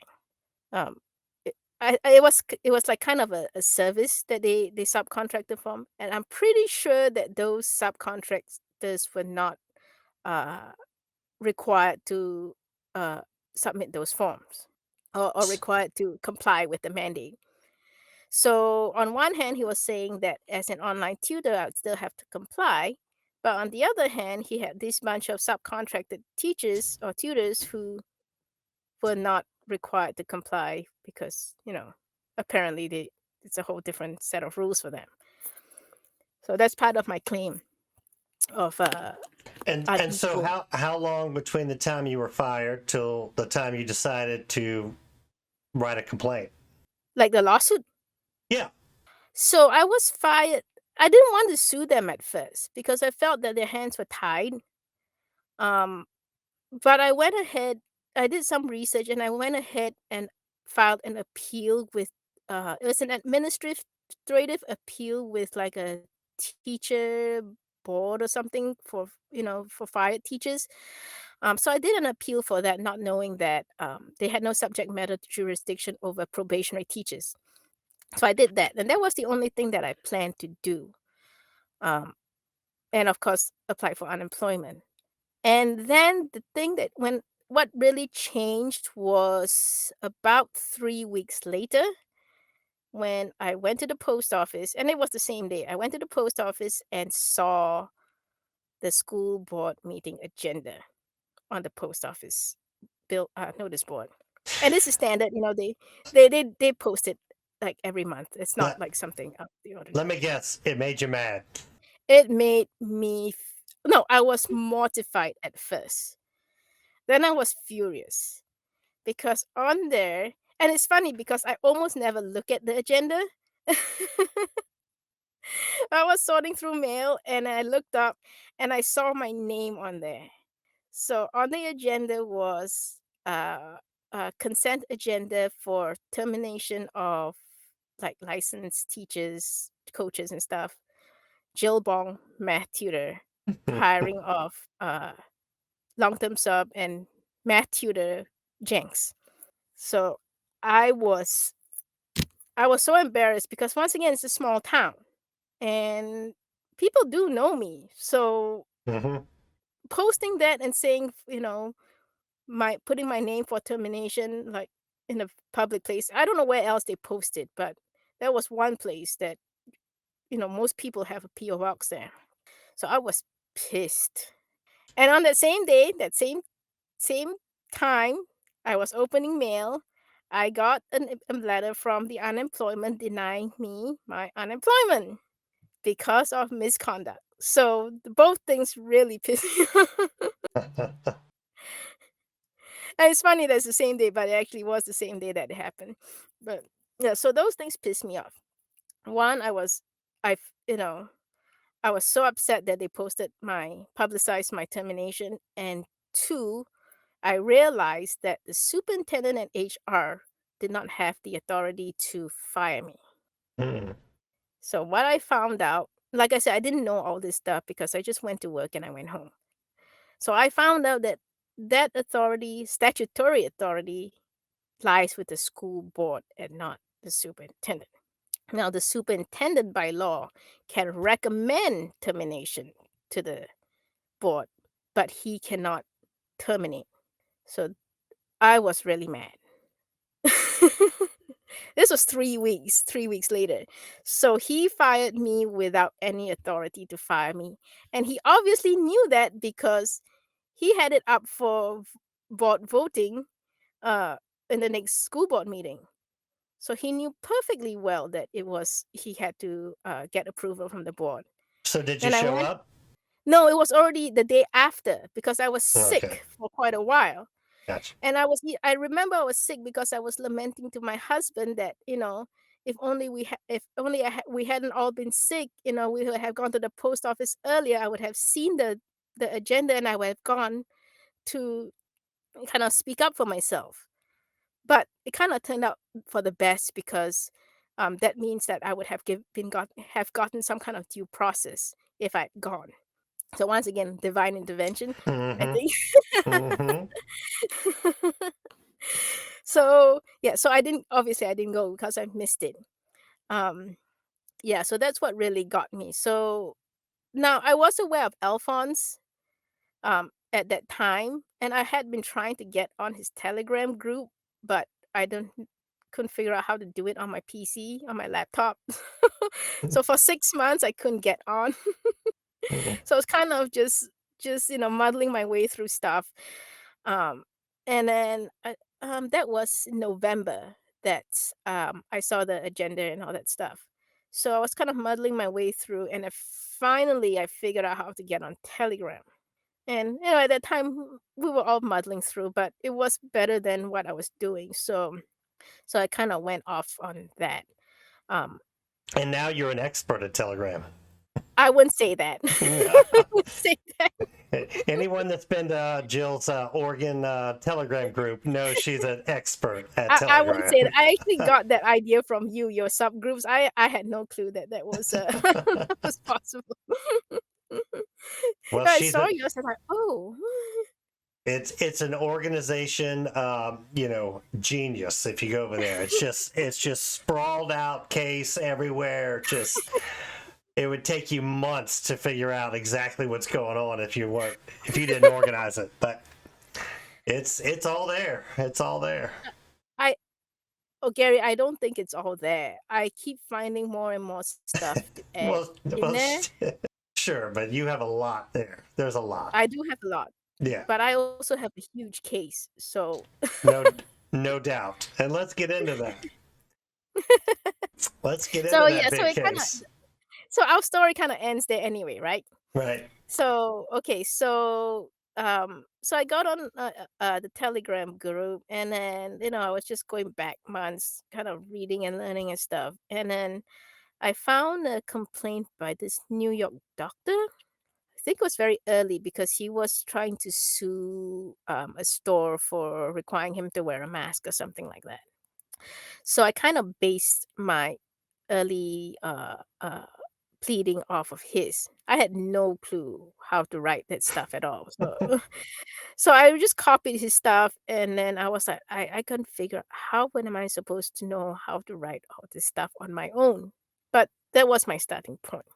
Um, and then as I read the group's posts, and then went into reading the state constitution, and then I read public health laws. I read the powers of the governor, emergency powers, um, public health emergency powers, um, the schools the laws governing public schools and charter schools because my school was a charter school. That's where I found all the use of restraints and all the crap. Um, so I read a lot of statute. Um, and then from there, uh, you know, I already knew that I had to write my timeline. So that timeline was already done before I found the group. And I had been listening to Randy's stuff on rule of law, and he always talks about timeline and stuff like that. So I already had the timeline. So the next thing was cause of action. In my Patriot Mythology group, she mentioned that I have a breach of contract issue there. So that's kind of where I was started off. And then because she had the Fourth Amendment stuff, kind of, you know, put the skeletal stuff in there, Fourth Amendment, breach of contract, the union. I talked to her and she said that the union had no business being there. At that time, I didn't know anything. So I was kind of stunned. Um, so I did all that stuff. And then as I read the statutes, I found more and more stuff. And in the meantime, I was also fighting unemployment too. So I was doing that. And then I don't even know how I found all the causes of action. Uh, I know I did the procedural due process for termination because that was a big one. Because if you have a property interest in your employment, which is a four cause employment, usually governed by state statute, you have property interest, uh, and the employer is required to give you due process in the form of a pre-termination hearing. So I guess we'll talk about elements of due process, procedural due process for pre-termination. Obviously this is 1983 for a public entity, a public employer. Um, what does due process entail? It entails at least a 24-hour notice of a hearing, notice of charges against you, an opportunity to be heard, and from what I understand, representation of your choice. I got none of that. I wasn't told what the meeting was about. Oh, yeah, so I didn't know that he was gonna call it a pre-termination hearing until he gave me my termination letter, and he called it a pre-termination hearing, which Which pissed he me had off. no authority to fire you. He just. Exactly. Mhm. And he had no authority to conduct a pre-termination hearing either because it has to be in front of an independent decision maker, which he was not. He was neither independent because he hired the other dude, and he was not a decision maker. Neither was HR, and neither was the union rep. That was a school board, right? It's the school board. Mhm. Yes. So we would assume that the school board is an independent decision maker, and which I mean, it would be more so because they don't really have any dealings with the staff for the most part, generally. Um, so yeah, that would be the school board, and they would have to give me notice at least 24 hours and the charges. So telling me or claiming that that meeting where I say that they harassed me into trying to compromise my beliefs is not a pre-termination hearing. So that's my claim for my due procedural due process. That's pretty much it. I didn't have the 24-hour notice and all that other stuff that we covered. And how many Now, causes of action do you have in general for all of it? Do you know? I have 40. Um, 40? I have 40. I had over 60, but I took out the lesser ones. Oh, the causes of action, I actually started with Title VII because I was actually aware of Title VII before I was fired. So Folks, most complaints, 10 is usually a lot, but here we go, 40. Here we go. Like I told y'all, it's going to be, it's a sprawling case. It's a sprawling case. the biggest case I've seen from case laws I've read was 20 causes of action. It was a very huge ruling on that. So Right. I have 40. But I also have like 19 defendants. Now, six of them are the school board members, which is kind of the same as one, basically. And then, individual and official capacities are separate entities. So I have 19 defendants and 40 causes of action. Um, so we did the pre-termination, and I also knew I had Title VII, failure to accommodate. Uh, so I didn't know what the you know nuances of the elements were at the time that I was starting out, but um, failure to accommodate. They oh, I have to tell you, I didn't think I had the ADA at that time because I didn't realize it until I had my unemployment denial hearing when HR said that had I signed my name on the exemption form, they would have accepted it. But I didn't. I only signed under duress, and they insisted that under duress was not my signature, which is BS because the signature could be anything unless it specifically says that you need to sign your name, you know, Yeah, on it. make your mark. And Just make your mark. right, right. And I think the court rules do specify to sign your name specifically, but most things don't. So signing under duress would have been my signature if I said it was, but they said it wasn't, which they had no authority or they were not in position to authenticate my signature or what is or what was not my signature.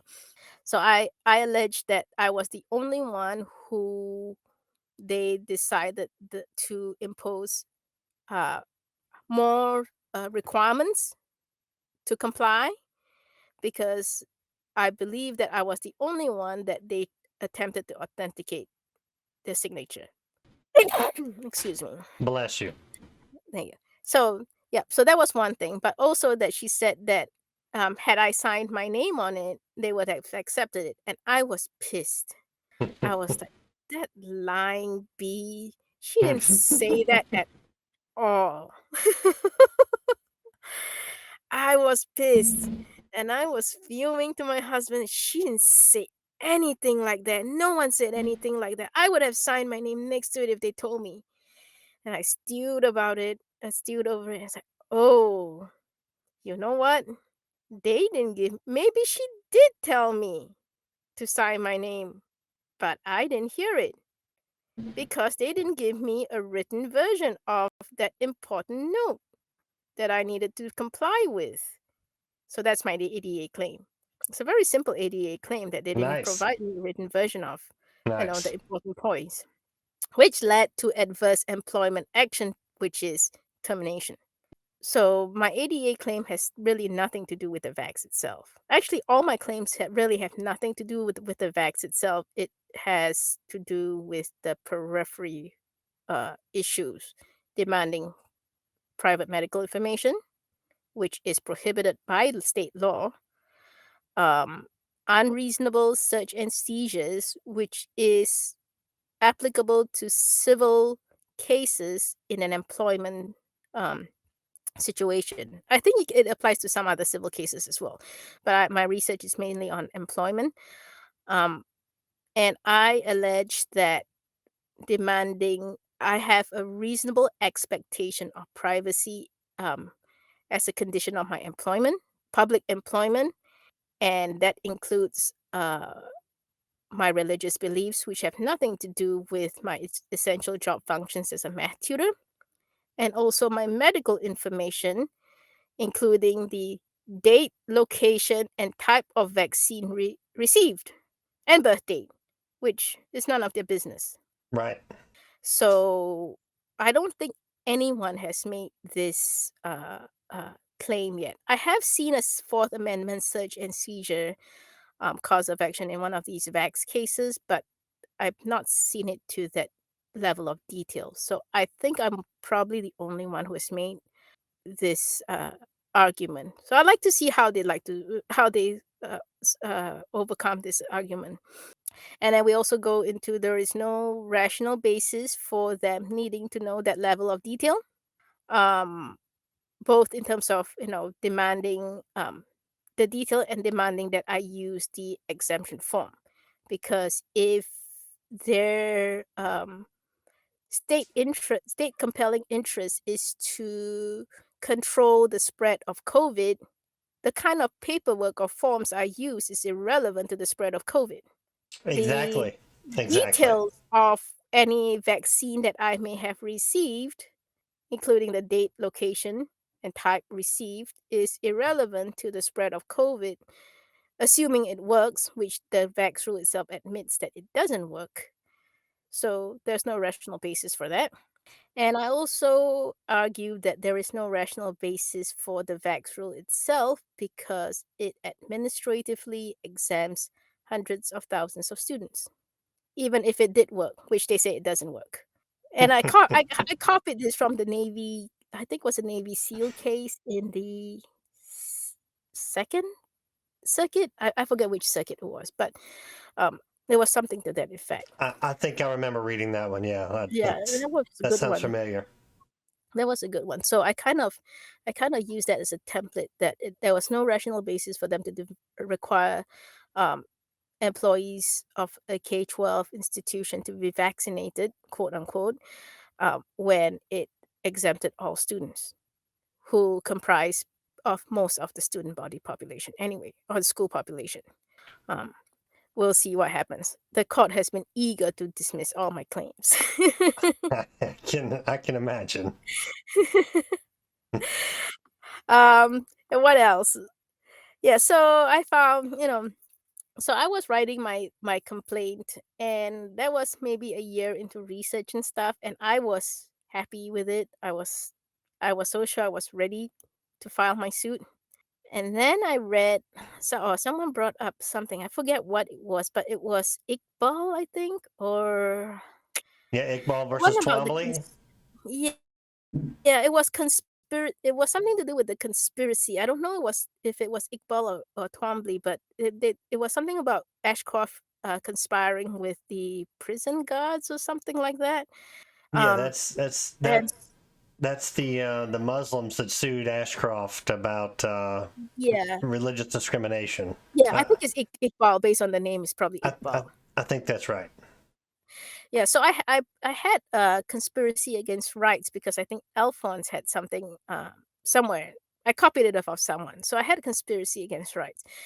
And then I discovered Iqbal, and that uh, case was quite illuminating because it said that you had to detail and describe how each party you claim conspired.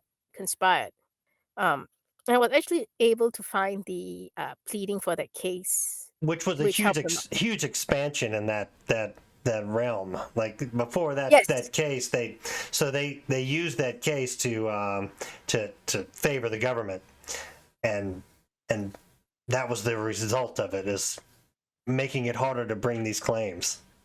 right.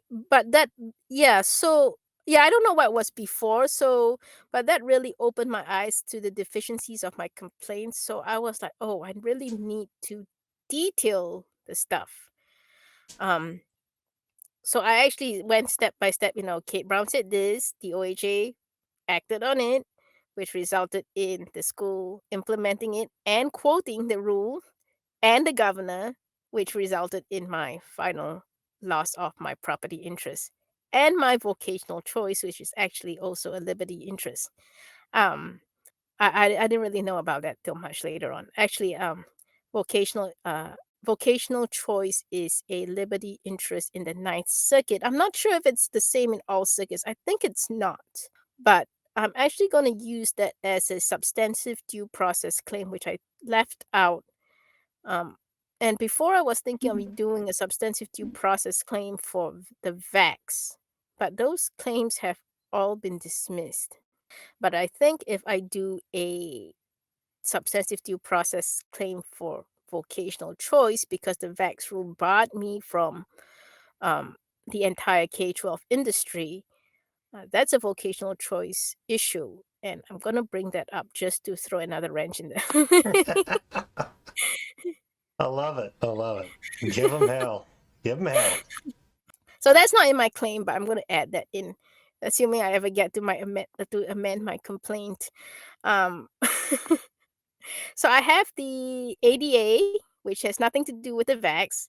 I have the pre-termination. due process, nothing to do with the vax.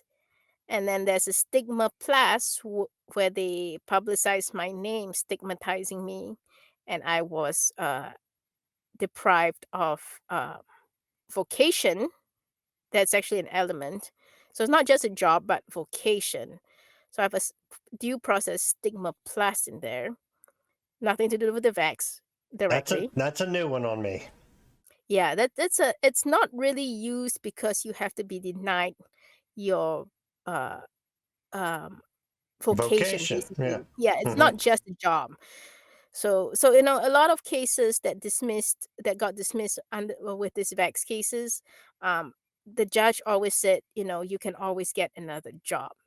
It's not the job that's an issue; it's the vocation that we wanna um, press on. Now and then, you know, it doesn't apply to everyone because some of them were, you know, employer policies, so it's not a vocational issue; it's a job issue. But in this case, it's a statewide government top-down vocational Right. choice.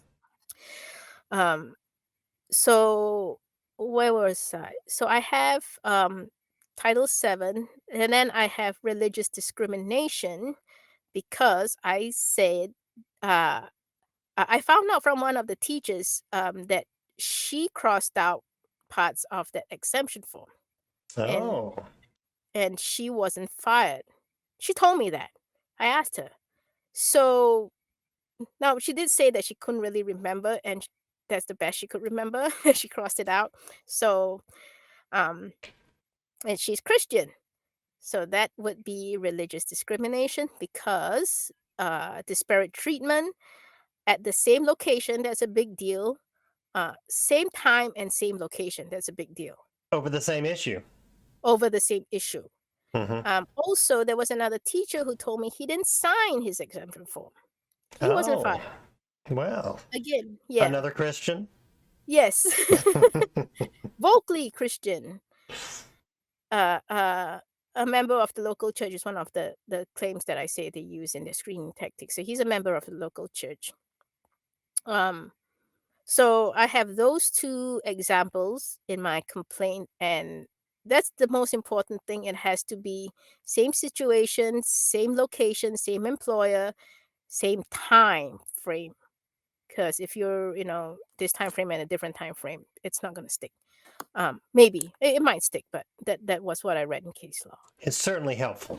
It yeah, it gives them anything that is not consistent. Um, Situation gives them a chance to dismiss their claim. So disparate treatment, religious. Um, then I have um, speech retaliation. We already talked about that. They told me to uh, uh, not talk about it. The elements for that would be it was a matter of public policy. It was not part of your job function, which it obviously wasn't, as my position was a math tutor, and I think Jess on the Brink has some issues with that because she spoke up, but she's a nurse. So they're trying to use that against her because they're saying that's a job function. And you did not just speak out to the chain of command. You actually spoke up to people outside of the chain of command, preferably outside of your organization or employment, which I did. In terms in the form of that notice of liability which I circulated. And that's an element of the cause of action. Yes, for speech retaliation. Retaliation would mean some kind of adverse employment. I'm not sure what adverse employment in retaliation covers. I'm presuming it's the same as Title 7, which is either termination, loss of promotion, loss of benefits, some kind of monetary loss involved. Um, Speech retaliation, and then we have, I need to go back. Wage discrimination, and that's a 1981 claim that I'm claiming against HR. Hmm. Um, and that is equal protection in forming contracts. equal rights, equal privileges. And that's pretty easy because one, she did not have the right to change and modify what is actually that's part of the collective bargaining agreement to which I was a third party beneficiary, even though I was not part of the union. They are bound to pay all teachers that according to that wage tier that they agreed upon. So she had no discretion to change that rate, and I allege racial discrimination. There is a racial component to that 1981 claim. And then I have violation of the contract clause and the bill of attainder. I'm not focusing a lot on the contract clause against Kate Brown. There have been quite a few cases where the cases have been dismissed, but I'm focusing more on the bill of attainder claim. This is I can't remember how I came across it. It was probably a link from the And tell the goodness knows audience how what many the cases. attainder is. Bill of attainder is a legislative act that imposes punitive punishment on an individual or a class uh, um, without judicial review, basically. So basically, a legislative act cannot punish you for an act that was previously um, not a crime or something to that effect. Yeah, like an ex So post facto law. yes, yes, I think ex post facto is slightly different, but it's something to that effect. So they cannot legislate at ex post facto is basically what it is. But I'm pretty sure there are different elements to both, and there is a reason. Um, uh, there's a reason why I did the bill of attainder instead because I think ex post facto is slightly different. Ex post facto could be only for acts of state legislature. I'm not sure. Um, I think that's right. yeah. Yeah. Now legislative acts, and this is a little sleight of hand that the court was trying to do, is a legislative act is not an act of state legislature. They're two different things. So the court has tried or is trying to dismiss my bill of attainder claim for failure to state claim because the VAX rule was not an act of state legislature. True, it True. was an executive act. Mm-hmm. However, the bill of attainder does not require act of state legislature. It requires a legislative. A legislative act can be a delegated power, a legislative power delegated by the state legislature. So yes, the OAJ does have delegated authority to make administrative rules, which is my argument. And according to very old case laws, which go these are Supreme Court law case laws. It goes back to like 1912, 1915. Um, the Supreme Court, and these have not been overturned. The Supreme Court has ruled that ordinances and administrative rules are legislative acts. So VAX rule is a legislative act, even though it's Really? That so they're saying ordinances are legislative acts? yes. There is a case, it was in New York, I think. I'm not sure if it was New York or Ohio. It was against a water, some kind of sanitation, and the Supreme Court ruled that an ordinance was a legislative act. And I can pull it up for you if we want to go deeper into it another time. But these are really, really old laws. But um, something really nice about the Bill of Attainder claim is that there's not a lot of new case laws on this. It goes back. Right. And those are probably the best rulings to go with. Those are some of the best Less ones. They confusing. have never been overturned. Yeah, Right. they've never been overturned. The lawyers don't know anything about them. Um, They don't know much about anything, to be honest, but little especially more so complicated with stuff. these ones. Right. um, so yeah, those are really good. The biggest case for Bill of Attainder would be Cummings v. Missouri, where the Missouri state constitution, I think, barred a priest from his vocational choice because he refused to swear to an oath of some sort. I don't know what kind of oath, either oath to the state or something to that effect. I cannot remember. So there was a bill of attainder, Hmm. and barring someone from uh, vocational choice is a bill of pains and penalties. Not quite a bill of attainder, but it still comes under the umbrella of bill of attainder. Um, so that is one. So what happened to me? I was barred from my vocational choice. It was an act of legis. It was a legislative act, not an act of state legislature, Uh, that's a good and find. That's a good find. it was a really good fight. And I'm not the only one who found it. Uh, Others have mentioned it, but it was more with to do with trying to use it for fines and stuff. And I don't think it really applies. Maybe it does. I don't know. I haven't done a lot of research into it, but I think it really fits in this case.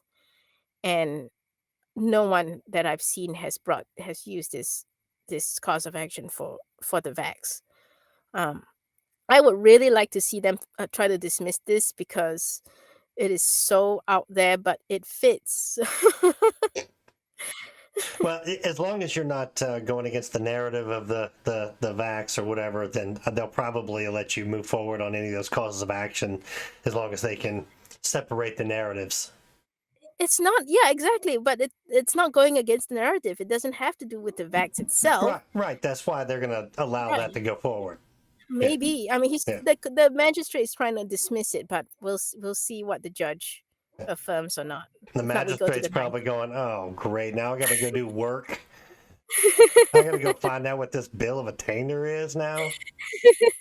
Because you know He he did didn't it, know. and You he know he didn't no, know. no, he or his clerks did it, and they actually, like, twisted, my claims to make it, such that they could attempt to dismiss it, but, Shocking. yeah.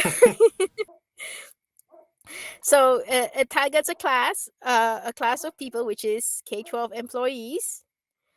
It could target someone by name or a class, and then it demands, acts that which were not crimes, and in this case, it was an act of refusing to provide paperwork, which was not only not a crime, it is a right, a statutory right, which is still in effect and has always been in effect. Deprivation or suspension of any civil right for past conduct is punishment for such conduct. This legislative act which inflicts punishment without a judicial trial, um, directed at individuals by name or whole class.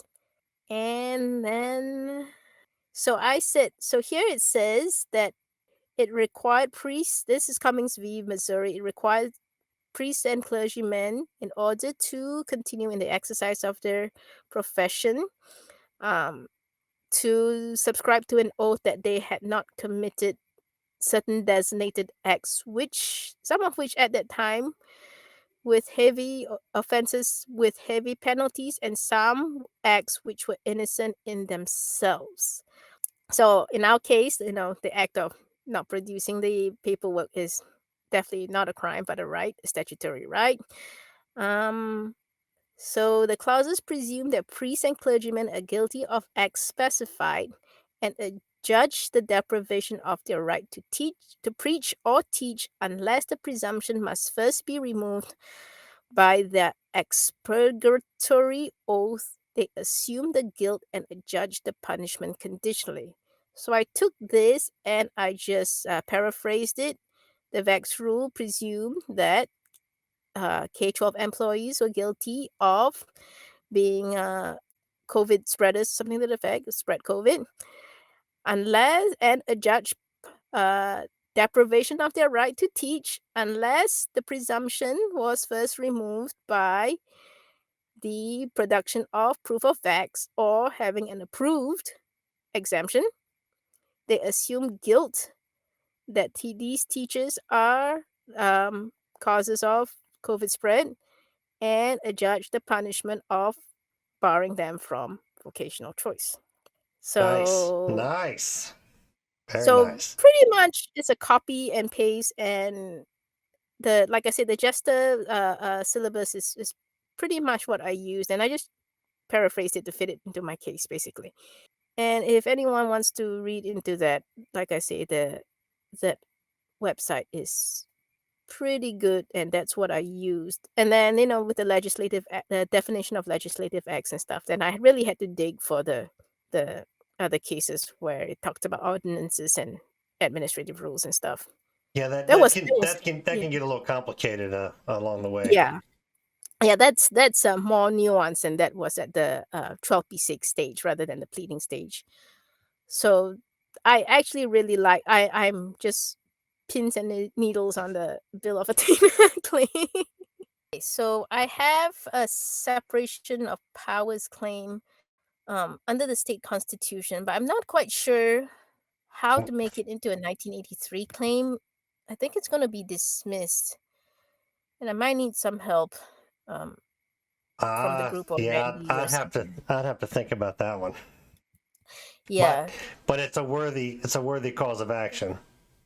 I think so, but I don't think it's going to stick because I don't think I have all the elements, and you the cause of action for state constitutional violations are not within the subject matter jurisdiction of the Fed unless it's Yeah. wrapped in a unless it's wrapped in a 1983. So I'm not quite sure how to wrap it in 1983. Even though I titled it and labeled it as such, I I, I think it's not gonna stick. And then I have an equal 14th Amendment equal protection claim against uh, all of them. Well, Kate Brown, Banks, and the superintendent and HR. And I guess I never clarified that HR is not part of the school. HR is a subcontracted separate entity providing HR services to the school. Nice. So Nice. so they are actually a county level, what they call educational service district. So that makes her a different uh, individual and entity that I'm suing. So I have equal protection for the VAX rule itself because I allege that it targets a de facto quasi suspect class of women. Because when you think of healthcare workers and K 12 teachers, what do you think of? Women. Women. Of course, the AG said that that's mere speculation, but I actually have government statistics that back up my claim that these two industries are predominantly women. I think one is like 70%. Let's see. So teachers are 76.5% female, and healthcare employees are 73% female. So I'm using that as a class and not just, you know, the industry or whatever crap that I've seen other lawyers plead in equal protection. Right. I've read a Exactly. lot. I read Okay. a lot, and when when they plead equal protection, they often plead between those who are naturally immune and those who are not, or some crap like that. But those are not classes. You have to have uh, either religious, racial, Or racial. Yeah. uh, that would that would form a suspect class, and I think it's national origin A that would form discriminatory a animus, right? yeah that would be suspect class, which triggers strict scrutiny. A quasi suspect class would be sex, male or female, and that triggers intermediate scrutiny, and then everything else would be rational basis. Now I know Tate Pros would argue that doesn't apply, and he's not, people are not the tainted milk or not milk. Oh my goodness. Yeah. but, but I'm just gonna keep it as what they use in terms of the levels of scrutiny and the suspect classes. So that's what I pleaded, uh, that women are a de facto quasi suspect class that Kate Brown targeted with her vax mandate. Now, not only did the AG say that that was a speculation that they are predominantly female, she said that Kate Brown did not only target those groups, she targeted the executive branch for vax mandates as well. And even though the Kate Brown is not the governor any longer, the AG is still defending her. Correct. That is a Is basis that of my is that yes, go because ahead. it was you it's for acts that she did as governor, and that's why that's allowed, or you think there's some collusion here that's probably not kosher? Well, that's what the AG is claiming that they're well.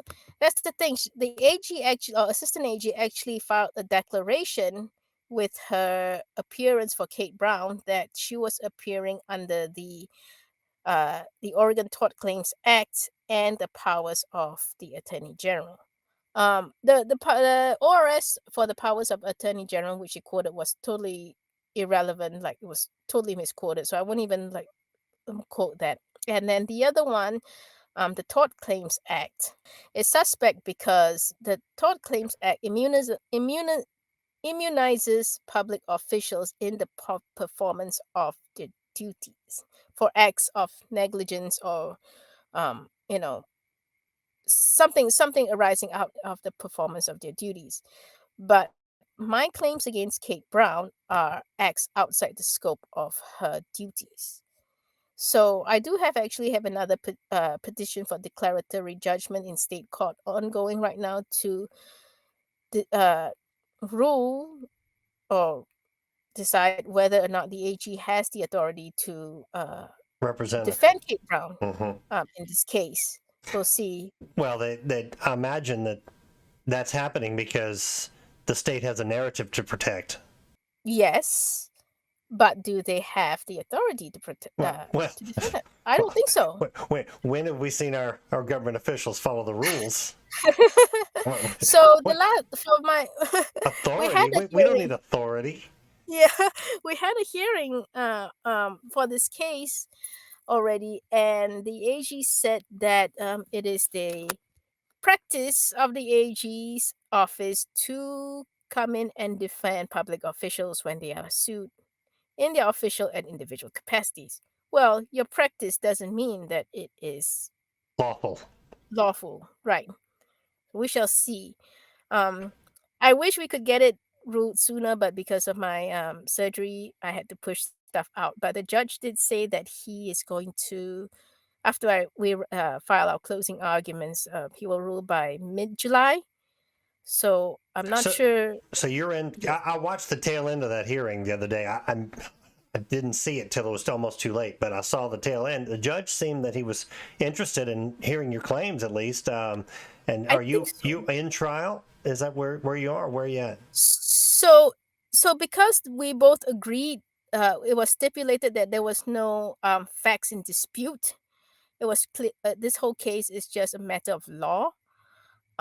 We are now in the process of filing a stipulated facts, which I've sent to the AG, and she hasn't responded yet because when she doesn't like what I sent her, she doesn't respond.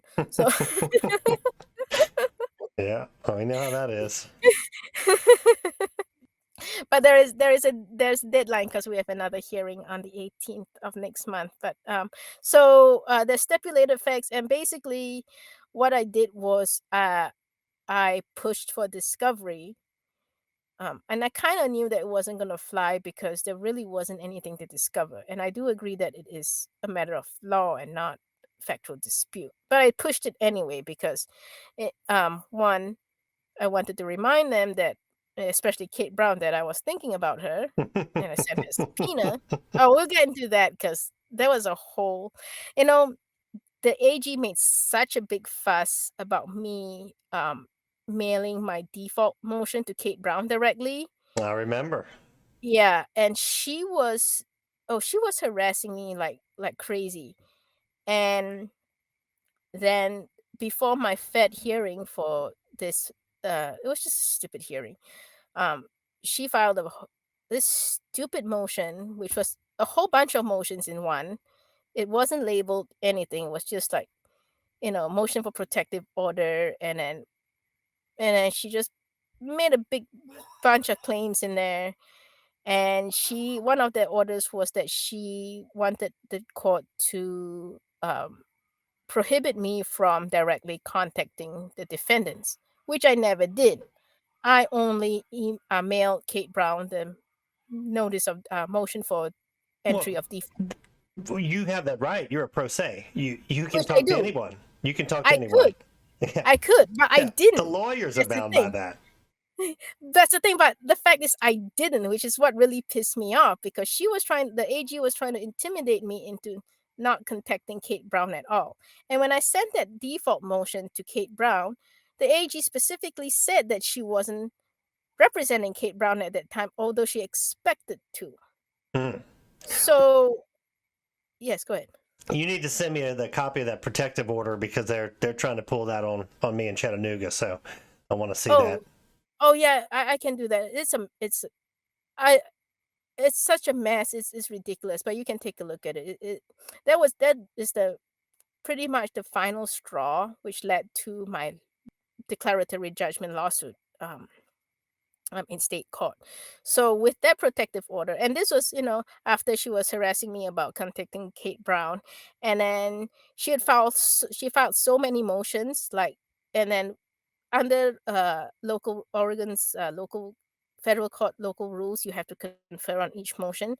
She would, call to confer on each motion, usually at the last moment at odd times, you know, asking me about it, asking my kids about my whereabouts and when I'll be back, and just piss me off. So I found her calls to be quite intrusive and really, really a nuisance. So basically, and this is part of my standing for my federal case, for my state case, the declaratory judgment case. But I went back and I counted the number of filings she filed, which was, I think she filed a total of 21 filings into the federal case, as compared to 19 filings from the four other lawyers combined. Combined. So you can see how I was feeling quite. Uh, Sounds like she's trying to delay the proceedings and run up the cost of litigation. run up the She cost of litigation for me, she and might need because sanctions. I did try that, but it was denied. But see, she doesn't care because she's paid by the DOJ and the she gets paid regardless. She doesn't have to care about billable hours like the That's other right. attorneys do. Yeah. So she's filing all these motions, and that really pissed me off. So that final protective order pissed me off. And then she was also harassing me about my public records requests to the governor's office and the OHA and stuff.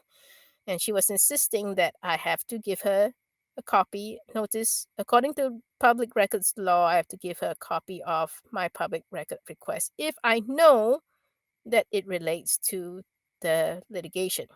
Well, I was filing, all kinds of requests because I was helping people in the group, look up stuff and all the stuff. So it wasn't related to my my lawsuit directly, but obviously, it has something to do with Kate Brown or COVID. But that doesn't mean that it's related to my lawsuit because Kate Brown and COVID are huge, huge issues. Well, just get a big stack of papers and send them all over. Let them read them all. Go at it. So, so yeah, so she was trying to file a protective order for that, and then she was trying to get the court to prohibit me from filing record requests without notifying her. And then she claimed that she wasn't representing uh, the governor's office and the OHA because it wasn't in my complaint caption and all kinds of BS. But we'll get into that probably another time because that's a whole other pile of BS. Yeah. So, okay, so we're back to declaratory judgment, the attorney general's powers and authority. Where were we at? Oh, yeah. So she was filing the protective order in the federal court, which pissed me off. And I kind of knew that the AG didn't have authority to represent Kate Brown individually because I think he was the main person who has been talking about this for a while, and he's actually like filed like standing issues in his case and stuff. But I knew there was an ORS, a state statute, that you could challenge the adverse party's attorney's authority to uh, represent them under ORS. So that's why I filed a motion to stay proceedings by the adverse party's Hmm. attorney based on that ORS in federal court. And so, besides Kate Brown and the school board members, who are the other defendants? There's Kate Brown. There is Rachel Banks, who is the former or then public health director of the health authority. She's the one who approved or approves the adoption of public health rules, which was the Hmm. vax rule and mask rule. Right. The superintendent, the school board members, HR, the HR lady, the union rep. Oh, the insurer. I'm suing the insurance lawyer. I didn't come up in my story because we kind of skimmed over it. It's a very small role because I don't really know what his or her role is in the whole proceedings. But during my unemployment, remember we talked about how the superintendent agreed to accept my own paperwork for the exemption, Right. and then they reneged without telling me. So during my unemployment hearing, it turns out that, and this is what HR testified, was that after they agreed to accept my paperwork, they called the insurers, the lawyer for the insurer, to see if they could, in fact, accept my paperwork. And it was the insurer who said that they could not. They had to accept it only on the supposed prescribed form, which in the VAX rule is not even defined. That form is not defined. Those insurance companies think they're Right. God. So I only have that one statement in her testimony to go by, but I have them, both the insurer as well as the lawyer who gave them the legal advice, quote unquote. That's That not legal advice if it violates the law, which it does because that employers are prohibited from making medical inquiries. this sounds like there's some discovery to be had there. Yeah. So so I'm suing them for forced association is one of my causes of action. But I'm suing them for forced association with Kate Brown's totalitarian ideology. Um, free exercise because I had a religious opposition to associating with their totalitarian ideology, which was the whole vax thing. Um, and torturous interference with my existing contract. Ah, So I have three causes of action against them. Um, against the union and the union rep, uh, again, torturous interference, forced association. That's a big one because public employers are prohibited from either encouraging or discouraging their employees from associating with a union. So they cannot take action either way to encourage or discourage association with a union. gotcha. Yeah, I didn't know all this stuff when things were going down. So so I Okay. have Yeah, so I none of us did. None of us did. yeah. Now we do.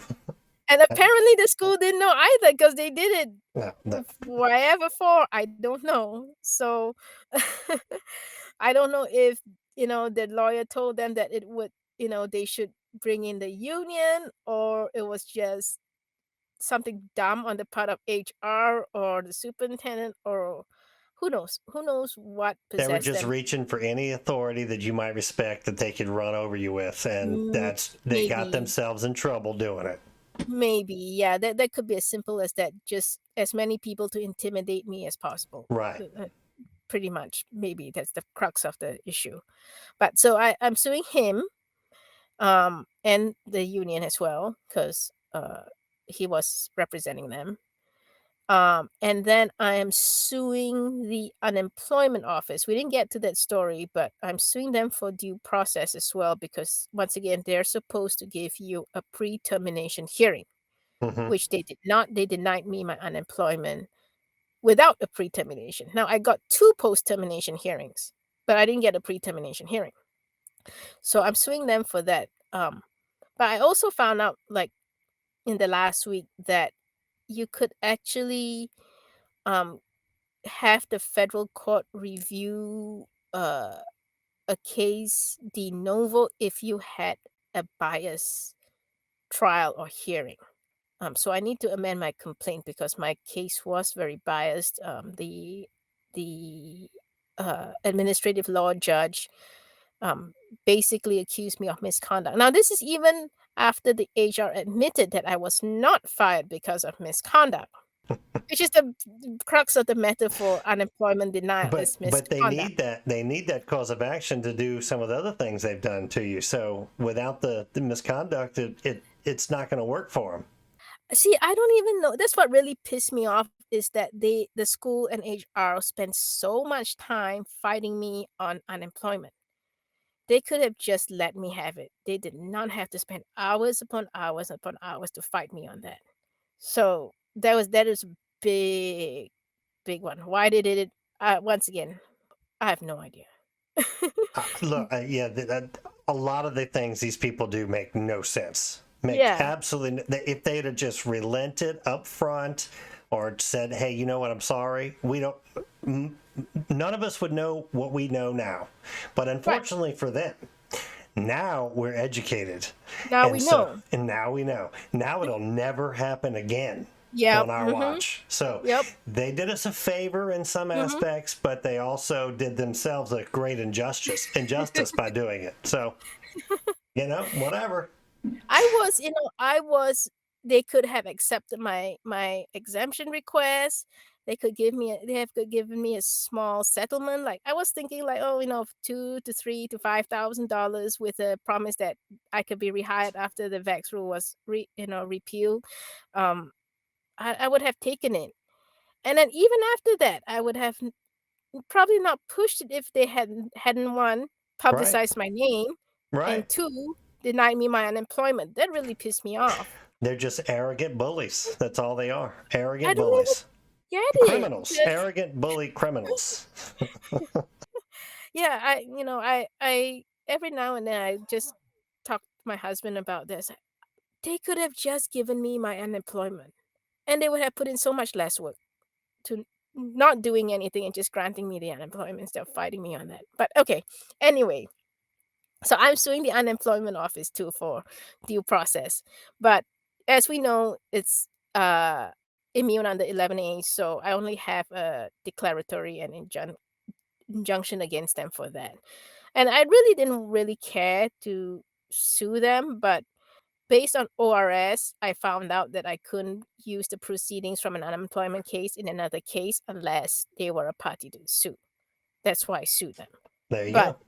but turns out DAG doesn't know any of that stuff, so I really didn't need to do that, but The, the judge would have probably helped them out by knowing it or maybe. something. So Yeah, maybe. It's a very, obscure, state law, but they might have pulled it up. you But so anyway, yeah. So the only reason why I sued the unemployment was because of I wanted to put the proceedings of the unemployment in there. But now I actually see that I might actually be able to get the federal court to re-adjudicate the case and potentially overturn the ruling, which the Oregon Court of Appeals affirmed without opinion because they knew I was right and they were wrong, but they refused to give it to me. very familiar with those things too. Very familiar. The corruption runs deep, my friend.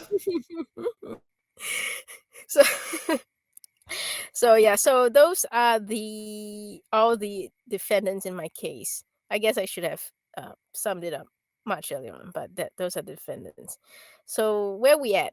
Uh, So I think you were talking about you pushed discovery. I think we're a little beyond that, but oh yeah, the Attorney General's right. authority, right? Yeah, so I pushed discovery, and of course that forced the AG to act and object and said that it was a matter of law. Agreed. But I still pushed anyway because I wanted to put pressure on her because she gave me so much grief, uh, for the other case. So, and also, discovery, objecting to discovery would force me to do a motion to compel. Now, in Oregon, you cannot issue, pro se's cannot issue subpoenas unless you have an oral argument or a hearing scheduled. I don't know why it's not in the rules, but apparently that's what they do. It's both in my county court and the one that runs in. So, It's policy. whatever BS, yeah, whatever BS that they have. I haven't found it anywhere except that that's what I've been told and what Ron's told me in his court as well. So I really wanted the subpoena because I wanted to send Kate Brown a subpoena. That was my only my only objective. I wanted to remind Kate Brown that I was thinking about her. So I got my motion to compel hearing, which uh, triggers the subpoena issuance from the court. So I got some subpoenas for Kate Brown, and I sent them off to all the all the third parties. So of course that freaked out the AG again, and she objected, and then that led to the hearing that and the judge pretty much agreed, and I agreed that the discovery is unnecessary, as he said. He didn't say it was irrelevant. He said it was unnecessary because it was a question of law and not facts. So that's where we're at with that case. We have to file our stipulated facts, and then I have another hearing on, I believe, April 18th, where we're gonna argue on my motion to strike her affirmative defenses and her argument that I lack standing in the case. You like Standing is the biggest standing. one. Yeah, Right. so she says that the AG's representation or representing Kate Brown and Banks is a relationship between the two parties, and I have no standing to challenge that. But my what I allege is that they have no authority to represent them, and they are now increasing the cost of my litigation by obstructing my proceedings against Kate Brown and Rachel Banks. That is basically my argument with that case. With my standing. I don't know how I that could. I mean, the judge didn't say anything about it. I'm pretty confident that he's gonna rule in my favor because he's already talking about filing closing arguments. So it did seem like he'd read everything, but he's just Yeah, waiting on he everything. seemed interested at least, you know. So Yeah, I think that's more than a lot of us get. yeah. I have some hope with him. I did some research on him because most judges are have been appointed by Kate Brown, not good, or her predecessor, not good. And they say Right. they're elected and stuff, but that's not how it works in Oregon. They're appointed, and then they just um the seats empty for the next election, and they just get quote unquote elected the next round. But this judge is actually pro tem, which means that he's not elected, he's not appointed. There was an open seat, and he applied to the Supreme Court to sit in that position. So this is state judge? He's a state judge? This He's a state judge. Yeah, this Oh, is the okay. one where I challenged the Attorney Gotcha. General's Yeah. authority. This is not a Gotcha. federal. This is not a federal question. So, Right. state was state was appropriate. Even though I did challenge the AG's authority in a motion in my federal case, which was denied. That was just to stay proceedings by the AG. It was denied, which I kind of expected based on my hearing. Um, but then, and I didn't think of filing a declaratory judgment until after I filed the motion, because I was thinking, well, it's not really a matter of the federal court to decide on this issue. And the case is already so big, the federal court's just gonna slough the issue off. So I was like, okay, well, it makes more sense to bring it to state court to get the matter adjudicated. It is a state issue, it's not a federal issue. The Sure. AG is not a party in the case. They have no in personam or subject matter jurisdiction in federal court to adjudicate the issues. So so that's what I did, and I just dropped that suit on the AG. So I don't think they were expecting it. Imagine not. Imagine not. Because she was breathing a sigh of relief when the motion was denied, and I actually got it through a public record request to the OHA. I did a record request for the word bong, and that pulled out her email to all there were 10 public officials in her email, to update them on my federal hearing. And it was a Whoa, stupid. whoa, whoa, whoa, whoa, whoa, whoa. So you did a public records request for the word bong, Yes, and they searched and found your name and her emails and sent them to you? correct. Yes. That's astonishing. So now, first I have to clarify that the governor's office and the OHA is well aware of who I am when I do public records Oh, no requests. doubts, no Right. doubt. And they report to the AG every time I appear. And I'm not hiding, I just put my name in there, whatever. And so I actually did a public Did you records request. specifically ask for emails, or you just said anything in I government, the word bong? So I at first that's what I did. I asked for the word bong, a public records request with the word bong to the OHA for the certain time frame. And they wrote back and said that it pulled up a lot of hits because it was way too broad, right? The OHA, right? The bong OHA. So I knew that because I wanted it to be kind of vague. Obviously it's my name, but it could also mean something very different. And here where weed is legal, I'm sure it's gonna pull up a lot of stuff for the OHA. And OHA is the regulatory authority for marijuana growing in the state. Gotcha. So they may So not have caught it. They might have just sent you a bunch of stuff and I'm didn't realize that sure was, I'm sure I'm on their radar. yeah. My name, Oh, no me, doubts. yeah. So No so that was, I'm sure there was not something that always she's not asking for anything related to the case. Okay. But doubt. so I filed that records request before my federal hearing. And I kinda let it sit when they responded and said that the search terms were too broad and asked me to narrow. I kinda sat on it thinking, "Okay, I'm gonna wait till after the hearing, see what happens." So that's what I did. I waited after the hearing. So I narrowed the search term, changed the date, and I only narrowed it down to the custodian of the public records. That is this woman who I've been emailing. She's the one that you deal with for public records. Just an email. I said, "Bong, your email." They gave her own email and the date range, and that email from the AG came up. It was pretty much a rundown of, what happened in the hearing, um, what the judge said, and how surprised that. Oh, there was definitely an element of surprise to the extent that I argued with the magistrate during the hearing, um, and I think that was what the intention of the, hearing was, um on the part of the federal court, that they wanted to ascertain what exactly was going on and kind of feel me out a little bit because I was, I was arguing everything. so, so I think they wanted to feel me out.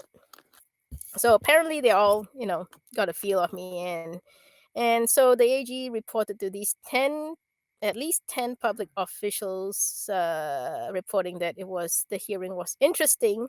I spent quite a bit of time arguing with the magistrate. Um, and then she kind of talked about, the rulings and stuff like that. And she was quite happy that the motion to stay was denied. The proceedings, the attorney general's challenge was denied, and some other stuff. Oh, she was crying about bar grievances as well. So I imagine, yeah, yeah, we have they do cry about that. I didn't expect her to cry about it, but apparently she was crying about it, and she even mentioned a colleague of hers who I bar grieved for my unemployment case the year before. She was crying on behalf of that as well for her colleague. So it's pretty funny.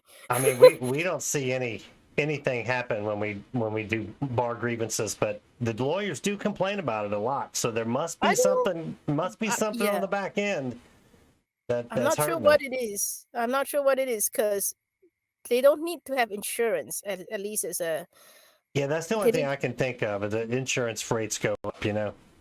I don't but know. they don't pay for it. So I don't know if I mean Yeah, for the state entity. So I don't know if yeah, I don't know. But apparently they cry about it. But yeah.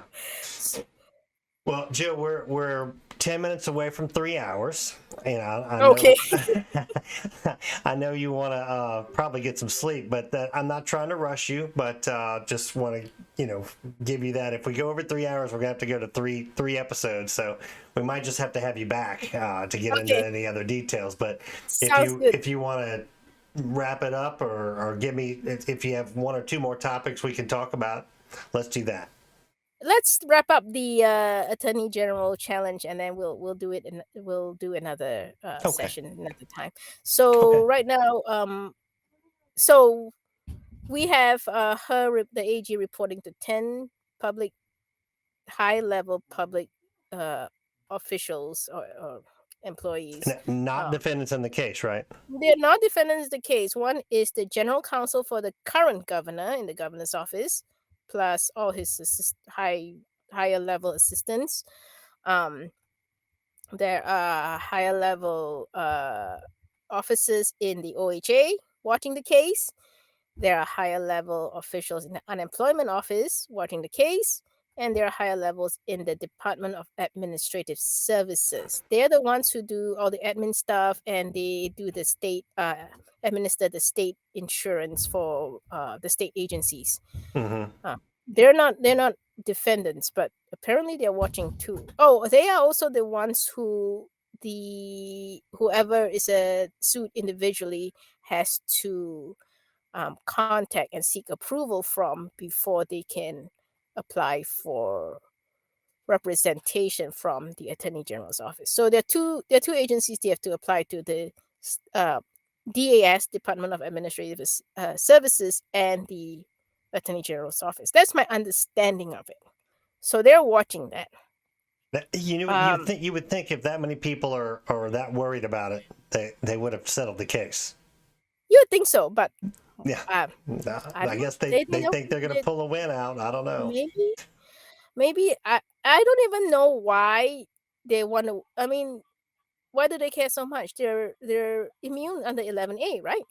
If they've raised it, so what's the big deal? Right. Right. I don't know. I guess they are all personally worried about liability because when Maybe that big narrative comes out that maybe they don't have immunity, we'll find out. But we'll see. we'll see. We'll see. So yeah, I have the issue of standing and some motions to strike on April 18th in the state court for the Attorney General challenge, and then we file our closing arguments, and then he'll rule in mid-July. So I'm actually really looking forward to it. It's going to be interesting because it's important, but it's not. If I lose, it's not that important because the case just goes on in my federal suit. But if I win, It's a huge deal. it's a huge deal. Yeah. And they're also representing Kate Brown in her individual capacity only in another case, another vaccine case. So I'm guessing that any kind of ruling from Yeah, it could this affect case that affects case. something else. Yeah, Ah, yeah. yeah. All right. So, oh, and others that I'm not aware of, because that's the one I'm aware of. I don't know if there are other cases. I presume there are. Yeah. Um, oh yeah, and this pro tem judge, um, I think he sounded really nice. He sounded interested. I may have politics in my favor because I'm in a conservative red part of the state. He seems, based on his background, to be a conservative. Um, he was a teacher, but that's not really part of my case. But you know, The COOF narrative is really going against right, the these politics is not days. in their favor right now. No. Right, and it might be a way for him to make a name for himself because he lost the last election. That's why he's pro tem. Mm-hmm. So it may be to his benefit if he gets gets a case of this magnitude because um it may look good on his resume, on his whatever they call it. He usually does not rule on cases like this. He's a juvenile court eviction case judge. So it's pretty small time. It doesn't deal with big issues like that. So fingers crossed, we'll see. Yeah, maybe he's looking to make a name for himself. Maybe we'll Right. see.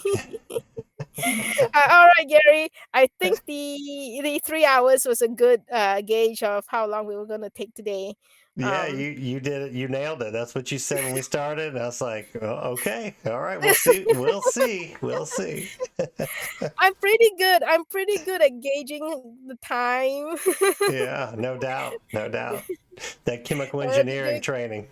yeah, I've been doing and teaching. Yeah, I've been doing this for a long time. So And that's true to all the teaching backgrounds too, for sure. For sure. Look, I thank you for coming on. I really appreciate your time. And I know a lot of people are going to enjoy this story. It's going to be encouraging to a lot of people about how to get into it and what, and, if a teacher that was just worried about being fired can get into this, and I mean, you're not just a teacher, obviously, but yeah, I think it's going to be encouraging and inspiring to others. it's not that simple, though. It's a lot of work and a lot of Well, studies. of course it is, but it's proof it can be done. It can be done. You need the Yes. proper motivation. Yeah, and I'm Seeing not your letting name it on the go. school board meeting was it, And the unemployment. and the unemployment. That's right. That's right. That's right. All right, Well, Gary. you have a great night, and thank you again for everything. I appreciate it. All right, thank you, Gary. Yes, All see right. you next time.